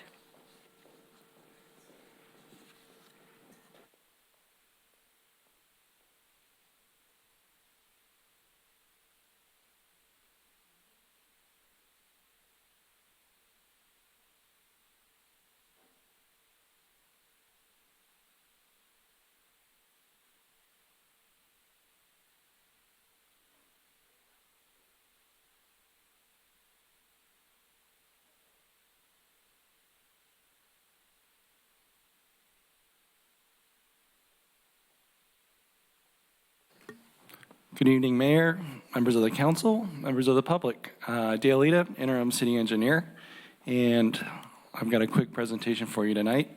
This is our latest grant agreement. This is with CCAG from their Transportation Fund for Clean Air, and it's for our East Side Parallel Trail Segment 4 project. It's been a little while since we've talked about this project. I think everybody hoped it would have been completed by now. This is the last 1,400 feet of trail between the northern limits of town at Murata Road, where the existing San Mateo County Trail ends into a field of nothing, and would extend south to the existing Naomi Patridge Trail close to Roosevelt Boulevard. This portion of trail crosses two sensitive habitat areas and requires a bridge over Roosevelt Watercourse. As like many of you, I drive past this portion of the highway every day to and from work, and I regularly see folks using the trail and being forced out onto the highway at this point. I mean, it's extremely frustrating that it's taken this long to get through this process with Caltrans, but we're getting close, and we're hoping to be done in the very near future. We started designing this project in earnest in 2021, but it really dates back to our first grant agreement, which we received from San Mateo County TA back in 2018. So it's been a long process. CEQA was a challenge for this project because of impacts to sensitive habitat area. We got our ISM&D and coastal development permit approval in 2023, but then had to work on mitigation measures through 2024, which included finding suitable location to restore sensitive habitat that's lost as a result of this project. So fortunately, that work was completed in 2024. We got our stream bed agreement with California Department of Fish and Wildlife, and that leaves us to our last hurdle, which we've been working on through about the last 18 months, which is permitting through the Caltrans Office of Specially Funded Projects. So this is not a normal an encroachment permit process with Caltrans. The OSFP works out of a separate office in Sacramento. They review all structural projects within the highway system that Caltrans is looking at that are not what they would call non-complex projects. So unfortunately, and this is specific to the 40-foot bridge that's proposed over Roosevelt Watercourse. So unfortunately, they put this 40-foot pedestrian bridge through the same process they would put, say, the Bay Bridge through, in terms of the rigorous kind of review and assessment of that project. Over the last 6 months of review, the largest cause for delay, or I should say the extended review schedule, was a requirement for an independent third-party review. So our design team actually had to go out and hire an additional structural engineer, had to go out and hire an additional structural engineer to do additional independent design work and structural calculations and compare that to our current design and then reconcile those. So that work's all been completed. It's been resubmitted to the Caltrans office in Sacramento, and it's under review. We're hoping for positive feedback from them, hopefully just after the holidays. So we currently have 3 separate grants for this project that we've been utilizing for design work. 2 from the TA's office and a grant from, it was a combination grant from MTC and CCAG, and then the city has contributed $35,000 to this project, and we've been able to leverage those other grants to help kind of flesh out the rest of the fund. To date, looking at our expenses and our cost estimate for improvements, we're actually under budget where we think we would be. We have about a little over $1 million left in unused funds for this project, and our last estimate came in around $850,000. So we actually do have funding at this point, but given where we're at in the process, we don't have permit approval yet, concerns about extended delays and cost overruns. We'd rather, be proactive about that rather than get to a point where we're advertising the project and it ends up, costing 50% more or something like that. We'd like to have that money secured in advance so that when we do get those permits, we could get it out to bid and hit the ground running and get this thing built. And that's where the CCAG came in. So CCAG has the Transportation Fund for Clean Air, and this fund is kind of focused on projects that are going to reduce vehicle trips and reduce emissions. It comes from annual vehicle registration fees. It's like a $4 fee, which goes on top of your vehicle registration. Not a whole lot of money. They have about $1.2 million allocated over the next 3 years for this fund. And this is for projects like building EV charging stations, transit improvement projects, shuttle projects, or bike infrastructure and bike trail projects. So around $400,000 a year, basically for the next 3 years. Call for projects came out in July. We met with CCAG staff, kind of talked about this project, presenting kind of where we're at, and they were actually really excited about kind of where we're at in this project because the East Side Parallel Trail Segment 4 kind of completes this critical gap in the trail system. We get a lot more credit from this, the way this fund calculates kind of the benefit versus the cost of improvements. And so they were very supportive us moving forward with the application for this. And we learned last month that we were going to be awarded this $200,000 grant to help bolster our funds for the project. And that's it. That leaves us to our recommendation tonight to approve the grant agreement and allocate the additional $20,000 funds needed to support it. Thank you for really digging in and understanding the project and all the pieces and where it's at. That's good work. Thank you for that. Any clarifying questions or comments from council members? I see that Councilmember Nagengast has his hand raised. Paul? Yes. Thank you, Dale, for the report. And hopefully, and Caltrans does realize we're not driving trucks or traffic over this bridge, right? This is clearly a pedestrian bicycle bridge. But my question is, when you showed that table of funding, do we or have we figured out who's going to administer the construction contract? Is that something we would have funds perhaps available to have? I don't know if Alta or any of those other consultants. And So- maybe you haven't even thought about it yet, just have, provide during construction. Yeah, so the cost you see here, the construction cost estimate, is conservative based on the estimate we got from our engineer, which is based on kind of other projects they're working on and prices they're seeing. But they're also not here on the coast side, so we know there's going to be additional costs associated with that. It also doesn't include some of those soft costs we are expecting during construction, like materials testing, geotechnical and biological monitoring, which are going to be required. So there are some anticipated soft costs. We do believe that we have budget there. These funds would help to support any additional consultant service we might need, whether that's construction support or other consultants to help just administer construction. I haven't gotten any further into that yet with the team. We're kind of focused on getting through this approval process. And have you thought about when you're anticipating, you have that shop project going on, so I didn't know if you're kind of figuring out when you might advertise this, assuming you get the bridge approved soon from Caltrans as part of that encroachment permit, when you might advertise this? So our hope would be to advertise in the spring of 2026. Okay, great. The improvements associated with this, there's enough area on this side of the highway that's not currently in use or not impacted by the shop project.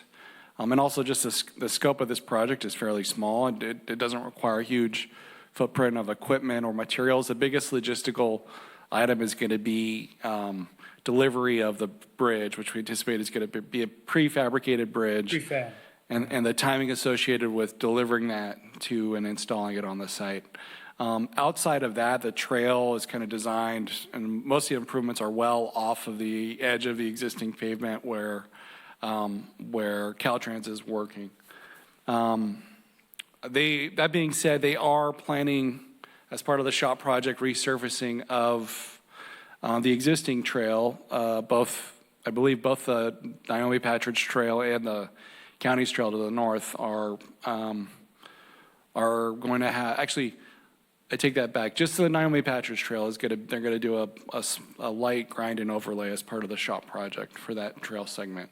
So there will be some coordination when that work occurs, but it's going to be a really brief window that they're in there doing that work. It's really only going to be probably a week's worth of work, so it should be easy enough to coordinate. Okay, good. And the last question, just, is the bridge then the city's to maintain, and is there other, when an encroachment permit is granted by Caltrans, is that whole area now the city's required to maintain, which I include the vegetation, or is it just the bridge and the trail itself, and then Caltrans maintains vegetation? So as part of this project, we had to update our maintenance agreement with Caltrans for this corridor, and the city does and will take responsibility for maintenance of the landscape area, the trail, and the new bridge. Oh, okay. I mean, that's duly noted. I think we need to be aware of that when we do these projects, especially when they're in other, other jurisdictions maybe used to take care of them, but that's something now we have to, it's our burden now. So, yeah, thank you, Dale.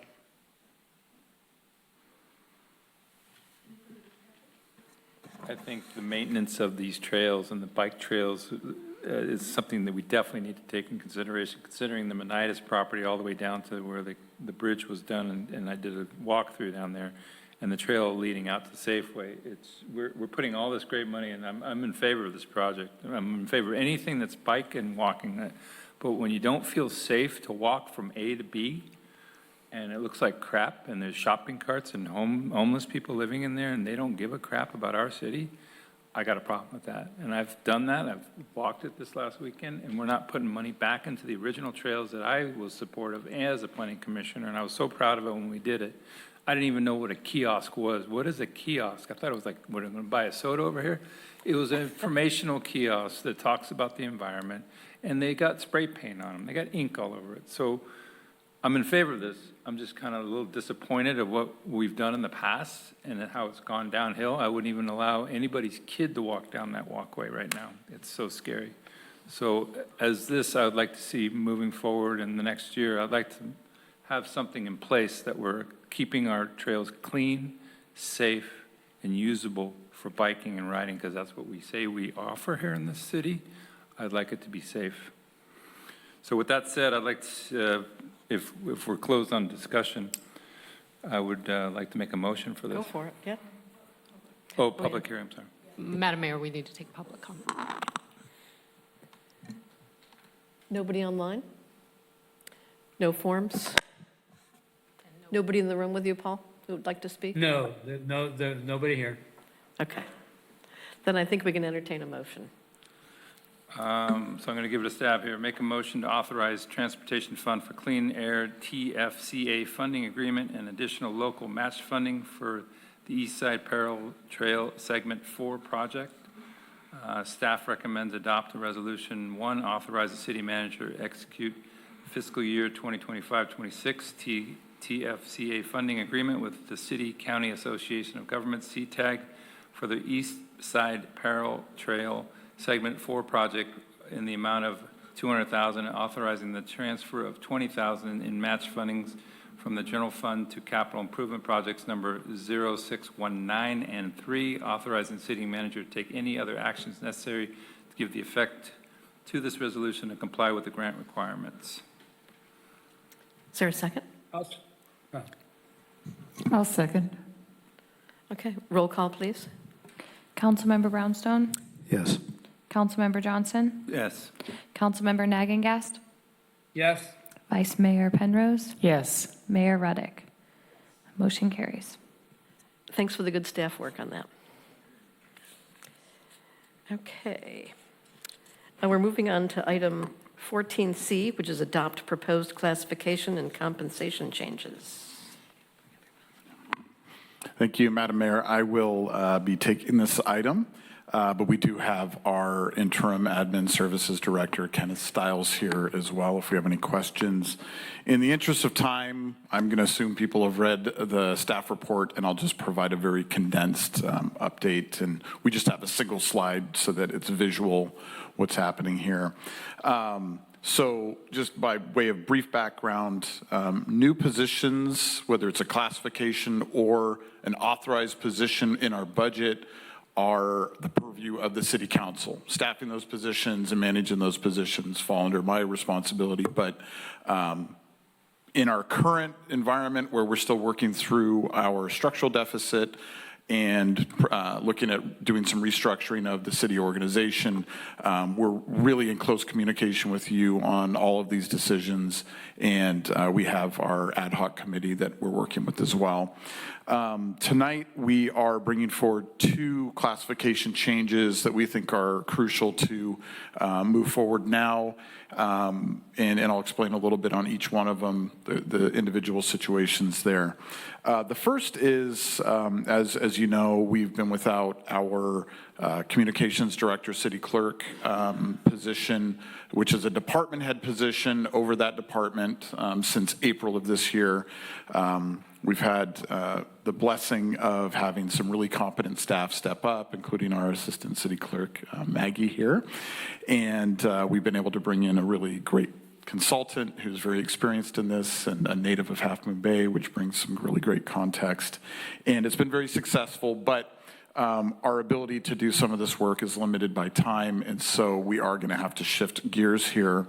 So what I'm recommending here is reclassifying or creating a new classification that's a standalone city clerk position. So it is not the department head, it is not the communications director, it's not everything that was in that position, but it's a standalone city clerk position that will, I would propose, I will initially fill on an interim basis. And that will give us the opportunity and the flexibility to look at the structure of that department in the context of the city organization and the potential for eliminating that as a standalone department and reporting through the city manager's office. And that's something we'll be dealing with next year.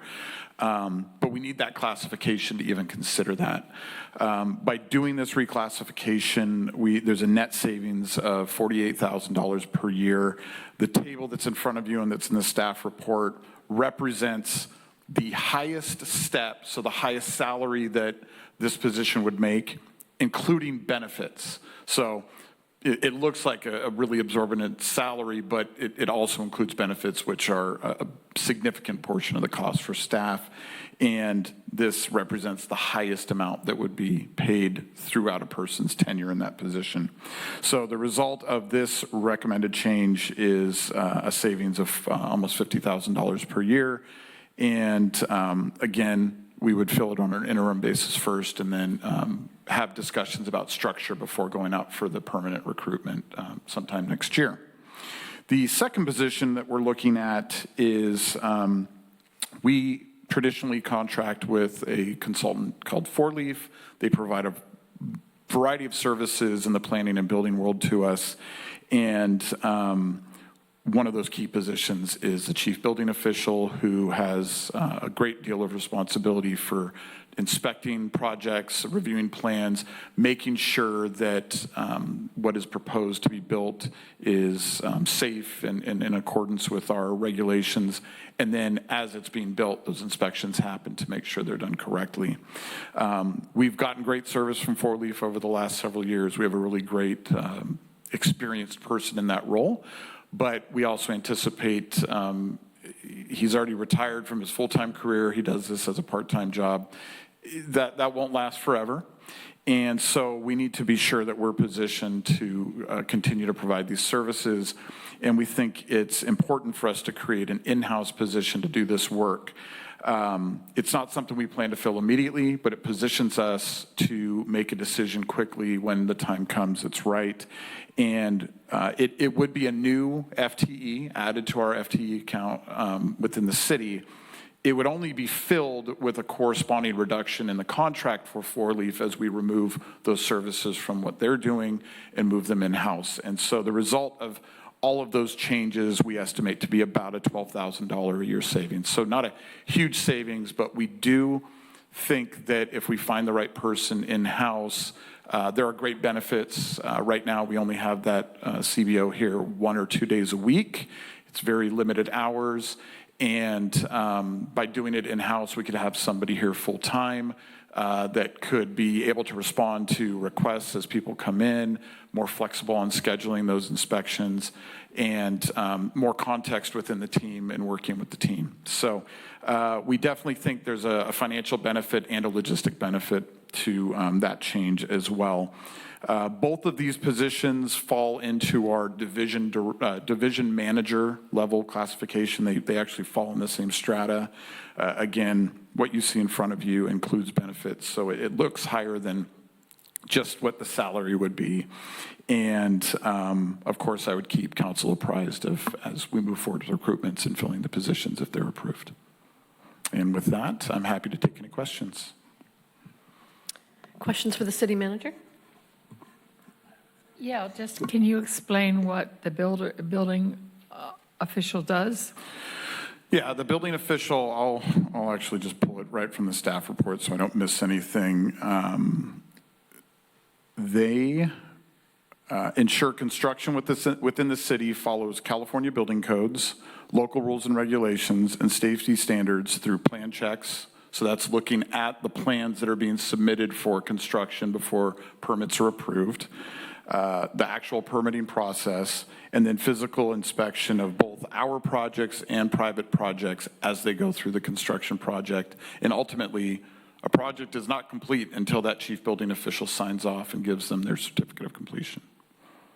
And the building official will also be the first person that an applicant sees when they come to City Hall to talk about permits. When do they? It depends on the type of permit that they're looking for, but often they would be, the face of the city working with contractors and developers as they move forward with projects. The other thing that this role will do is it provides another level of leadership within the department to help our director manage staff and spread some of that load so that she can also focus on other duties as well. Thank you. Councilmember Nagengast. Thanks. And Vice Mayor Penrose, I'm hopeful too that the ability to have an in-house building official might help with permitting, as far as sometimes we call them over-the-counter permits, but some just hopefully could expedite, the process, and just for sure have somebody literally here that could talk, if the contractor had questions. My other, I don't know if it's a question or a statement, but Four Leaf is still available to do more detailed engineering reviews. So a lot of times we'll have a project come in that you might have, and correct me if I'm wrong, Matthew, but if we had a structural engineer might have to put together, submit some plans for the city to review, and a lot of times those still might be reviewed by Four Leaf and I don't know how much inspection they may still do with the city. Correct. Thank you for all those points. Yeah, if you note in that table, under the third line there where it says reduction in four-leaf contract costs, we don't eliminate the four-leaf contract. We just greatly reduce the level of services we need from them. And there are circumstances where they can bring additional expertise that we don't have. Backup, the in-house person is going to have to go on vacation. They can get sick. And so Four Leaf would remain an important partner in serving the public.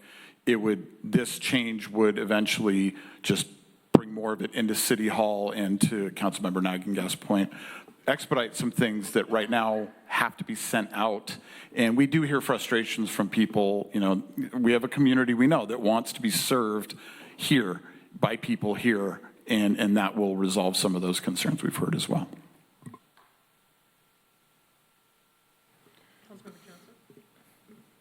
I was one of those served.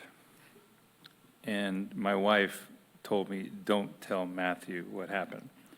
And it wasn't pleasant, okay? And I'll be honest with you, my wife doesn't talk bad. The representative for Four Leaf was just ridiculous. So I'm looking forward to in-house. I'm looking forward to Rob giving it a shot. And I'm excited with Maggie being what she's doing right now too. So I'm in favor of this right here, big time. Give it a shot. Let's see how it goes. I'm just one person that had a bad experience. You can't blame everything, but I've heard other people say it wasn't a very pleasant experience. And I can tell you, Truckee is not a pleasant experience. So a lot of cities are not a pleasant experience. I was dealing here and Truckee, and I was getting the same kind of thing. And I'm like, is this how we all are? So I'd like to see a change. I'd like to see a pleasant experience where I will call you at 9. I will be there at 9. And if you're not there, I'm going to text you. And if you're not there, text and phone call, then I have to move on, So the resident can plan their day, the inspector can plan their day, but to have good service. Councilmember Brownstone, do you have a comment? Okay. I think it makes sense on both, levels, city clerk and the building official. And I think that we'll see benefits to customer service actually in both departments that way, and some savings. But I think right now we could benefit for some enhanced customer service in that function of the building department. So I'm all for it. Can I make one more comment? Sure. Since we, and Councilmember Nagangas, I appreciate what you brought up, because if we, let's say Rob gets in a pickle, he has 4-leaf to talk to. We're not like dumping them, we're not leaving them behind. We can still use Whoever them. is selected for these positions will have the resources. Yeah, so they have need. resources. Yes, Okay. yes. And to be clear, we will be recruiting for both these positions, so we'll see how that lands in the future. A thoughtful policy decision, I think. Would someone like to make a motion? I don't see Yeah. anybody online. Is there anybody in your room there, Paul, who would like to comment on this? No, there is not. Okay. I Is there anybody move- in the room? I don't have any speaker slips. Okay. I We're free move to that move we here. adopt resolutions authorizing changes to certain job classifications and salary schedules as follows. 1, create a new classification titled City Clerk. 2, reclassify the Communications Director City Clerk position to City Clerk. 3, create a new full-time equivalent position in the Community Development Department and a new classification titled Chief Building Official. I'll second. Roll call, please. Councilmember Brownstone, Yes. Councilmember Johnson, Yes. Councilmember Nagengast, Yes. Vice Mayor Penrose, Yes. Mayor Ruddick. Motion carries. Item 14D, Third Amendment to Employment Contract for the City Manager. Thank you, Madam Mayor. I will be presenting this item. Good evening, Madam Mayor, Vice Mayor, and members of the council. Denise Bazzano, your interim city attorney. So just a little bit of background. The current city manager and the city entered into the employment agreement on August 20th, 2022 for the services of city manager. For those in the audience, I'm sure the council is aware, the employment agreement for the city manager sets forth the terms and conditions of employment for the position of the city manager. It also sets forth the duties and authority of the position, the compensation and benefits that the position receives, and the terms of separation and other miscellaneous provisions. The agreement has been amended twice since its effective date, the first time on November 7th, 2023, to revise the base salary and administrative leave provision, and the second time on December 3rd, 2024, to extend the end date of the term to May 19th, 2026, and revise the performance evaluation provisions and adjust the base salary of the position. So tonight we're here to talk about amendment number 3 to the employment agreement. The City Council met in closed session on December 6, 2025, and conducted the annual performance evaluation of the city manager. At that closed session, the council gave direction to negotiate terms of the amendment number 3. The terms that are in amendment number 3 that's before you tonight include removing the end date of May 19th, 2026 from the term of the agreement, so there's no specific end date. The second revision was basically to provide a third option for the council to terminate the agreement without cause and without an obligation to pay severance by providing the city manager with at least 6 months written notice. So that would provide the council with essentially 3 ways to effect a separation from the city manager. It would be to terminate with cause, which would not provide any severance to the city manager, to separate without cause, pay a severance of 6 months, and the third option, which is incorporated into this amendment number 3, is to separate without cause with 6 months' notice and no severance pay. There are also other minor conforming edits that are also part of this amendment number 3, including a removal of section 6, subsection F, which removes the prior language about the city manager returning to the assistant city manager position. That language is no longer effective because of the specific dates that were in the original agreement. So we're recommending removal of that subsection. So I also wanted to note for the record that given that there are no changes to the salary, compensation, or benefits that are proposed in this amendment number 3, there's no oral report required pursuant to Government Code Section 54953, subsection C3. So with that, there's the proposed amendment number 3 in the package. There's also a red line document that shows the exact changes that are being proposed with this amendment number 3 so that the public can see the changes. The city manager has reviewed amendment number 3 and has agreed to the terms. This concludes my report. I'm available for questions.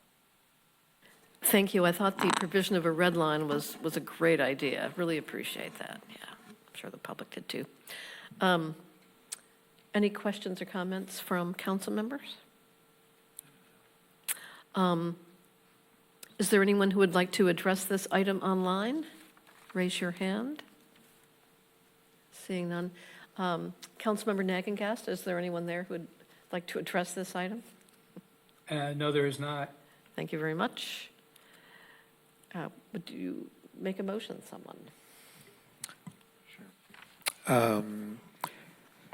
I move that we approve amendment number 3 to the August 2022 City Manager Employment Agreement with Matthew Chittister to amend sections 2 and 6 of the agreement to eliminate the expiration date of the term of the agreement, revise the terms and conditions related to the separation provision, and other related changes.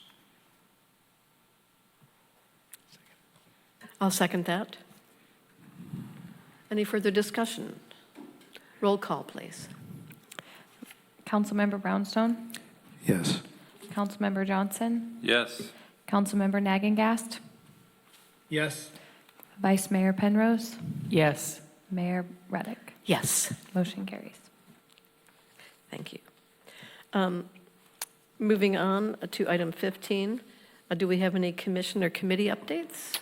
I just have a brief update. We held the final Recreation Commission meeting of the year last week. We have this thing where we have to combine November and December each year because they fall during holiday weeks.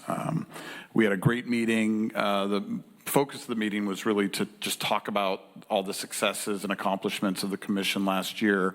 Our recreation supervisor, Eddie Bealey, provided a presentation on that, and our minds were kind of blown at how much happened over the last year when it comes to recreation. And, you know, it was anything from new programs that we created to, you know, the line dancing is by far the most successful class we've ever had. It is incredible. We're gonna have to build a new facility just for this class, and it'll pay for itself. Exactly.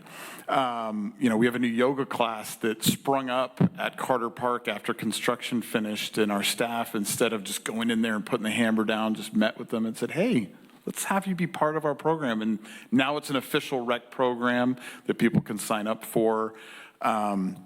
One of the great successes is there's an organization here in Half Moon Bay called Hope Services, and they work with developmentally disabled adults. And they like to do activities and different things. And over the last couple of years, they started attending Zumba classes, and they just love it. And unfortunately, the cost started to get in the way, and Eddie, being really thoughtful, worked with the instructor to create a different fee structure for certain people to be able to participate. You know, they have a very fixed budget that these folks live off of. And it's allowed participation in that program to a really high extent. And it's this beautiful integration of people with, you know, special needs and people that don't have those needs all together, exercising and socializing. And now we're working with other instructors to offer similar opportunities. So just really nice, innovative things. Obviously, Carter Park opening is a huge accomplishment. You know, the Summer's End, the list went on, and it was really a nice night. And then we talked about how we're gonna move forward next year with setting new goals and new standards. So very effective meeting, and it's been so great to have youth membership their perspective has been really incredible. And we're really glad that they were added as voting members because it really involves their participation in the meetings. So great year for them, and our next meeting will be at the end of January, and we encourage people to join and participate and talk about what's important to them when it comes to recreation. That's the fun stuff. We Yeah. need to do more Yeah. fun stuff, for sure. Yeah, that's great. I love hearing that. Any items for future discussion or possible agenda items? Yeah, I have one. From our last meeting, there are a lot of folks who are wondering about the Mid-Penn Yep property project. So I don't know if we would really combine that with a joint meeting, because I want to keep maybe the Measure D stuff separate, but it kept getting merged in. So I just feel, folks don't know what's going on with that project, and we are trying to get more transparent about upcoming things, and people are making a lot of assumptions and the usual. And it is a very unique project, so it'd be great to have Mid-Penn come in and do a presentation on that at some point. What do you think? I think let's hear from our community development director, because the status of the project may affect the timing. No, I think Mid-Penn would likely be happy to come in and do a presentation. I just wanted to note that because this is a streamlined permit under SB 35, SB 423 in the coastal zone, they are not required to do any public meetings. They're so great to work with. I'm sure they'll come in. I just want to set our expectations. Thank you. Great, thank you. Yeah, I'd be in you favor need of a that. second on that. So. I second that. Something I'd like to share, we're going to have to probably think about talking about if that counts. Airport noise, San Francisco meetings that I go to is very interesting. They had a special last meeting, and it had to do with drone deliveries. So that's something we have to talk about at some point, because our airport is pretty much going to be very desirable. And we have to figure out airspace from San Francisco, San Mateo to here. And it was just to open your mind up, delivery packages, drones, and then it's going to expose itself to Archer. I know that's one manufacturer, because one of my customers is an engineer there. And just think of a drone the size of a car to ship people, 4 to 5 people, 1,000-pound payload, no cargo, you can't have suitcases, it's just get people from A to B. And then the platforms, they're calling them, they're not helipads, but they have a different name for it, and they're not cheap. It has a special kind of a platform they have to land on. So these are the discussions that they're having, is where are they going to build these platforms, where's the airspace going to be, and we need to start thinking this is 5 years out. That's how quick it's going. There's billions of dollars going into this project. People are just dumping money into the stock market on this. This is their new wave. Dubai is already doing it, and it's already being tested. And so we have to start thinking as a city airspace on drones and people drones. And that will be coming around the corner. So we just got the first wind of it. And I've already seen the drone. I've actually been invited because of my customer to go fly a simulator. It's coming fast. So that's the airspace is the issue that we have to talk about. And as I get more information about it, we have to start thinking about this, because that's going to affect, our city. Interesting. Okay. So that's a proposal from Councilmember Johnson for a future item. Is there any other support from a council member? That was just I will have more information. That was just the it was like 2 weeks ago, and I just think we should think about this. And that's what they were warning us. We need to start thinking about it. Okay, so to confirm, you're not requesting a future No, agenda? not Okay. yet. I'll get more information. Thank you. An FYI. Yes. Yeah. Anybody else? Any city council reports? I think that qualifies as a city council report from your relationship to the Airport Roundtable and the Airport Land Use Committee too, I think, right? Yeah. Okay. So I will just give a report from our CCAG meeting last Thursday. During their legislative report, it looks like Assemblymember Pappen is going to introduce a bill at the beginning of the year to deal with e-bikes. And apparently there might be other bills related as well. And so the CCAG Legislative Committee will be reviewing those bills and getting the bill numbers and text out to us so that we can, follow and weigh in on what's going on. And then you may have seen the email from the League of Cities. There's going to be a workshop on Jan 20, couple-hour workshop, Zoom workshop on e-bikes, comparing what some jurisdictions are doing, what do the regulations say now, what are desired changes to the law that'll affect e-bikes. So you might want to look at your email and register for that. Yeah, and Josh Becker is apparently going to be doing something in January. Oh, great. You mean like a meeting, a community meeting or something? Some sort of a community meeting on it. I reached out to Ray Mueller, text, and brought up your points, and because I agree with you guys about that, but I wanted, because you were the driving force on it, and you were also, Debbie. But the reason why I brought it to his attention was I was looking for Jackie Spears' contact, which I know personally. I talked to her, but I don't have her cell phone, so I wanted to do it the right way. And the reason why is because on the PCE meetings, they're giving out e-bikes. And the council member for Burlingame, I think her name's Debbie also, or Donna, I'm not sure, and Jackie Spear, you could tell there was dialogue. Safety, my God, people are dying, there needs to be regulations. So Jackie's a big supporter of there needs to be regulations. So I wanted to try to get her involved, which would get you a connection higher up as you were requesting. Because I think Jackie's a very good source for that. And I reached out to Matthew and brought that to his attention, because she would be a good starting point to know who to talk to. But it looks like we're already getting there real quick, because I agree there needs to be some kind of safety involved here. These bikes are coming in faster. The kids are, even in San Mateo, when I go to work now, I'm seeing exactly what you guys are talking about. They're going to Sarah High School, that's where my work is, and they're zipping right by, and no helmets, and on the cell phone while they're riding. So there has to be some rules there, for sure. Yeah. And I think council had some input during our one-on-one this afternoon as well.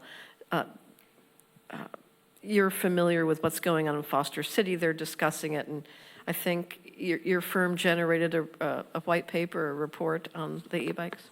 Yes, so this isn't, an agenda item, and so we're focusing on council reports. So just briefly, I want to say that, yes, I've communicated with the city manager, sent him some documents earlier today about this topic, and I know we are looking at it. And thank you for keeping us on the agenda item. Yes. Really appreciate that. Then I just want to say before adjournment that we need to get the list out of council committee assignments. Send that to everybody, and I would ask you to look at potential assignments you would like to have or to keep, and let me know about that before the January 26th meeting, sometime in the next couple of weeks, if you can take care of that. And other than that, I think we can adjourn the meeting. Meeting adjourned. Thank you, everybody. Well done, Mayor.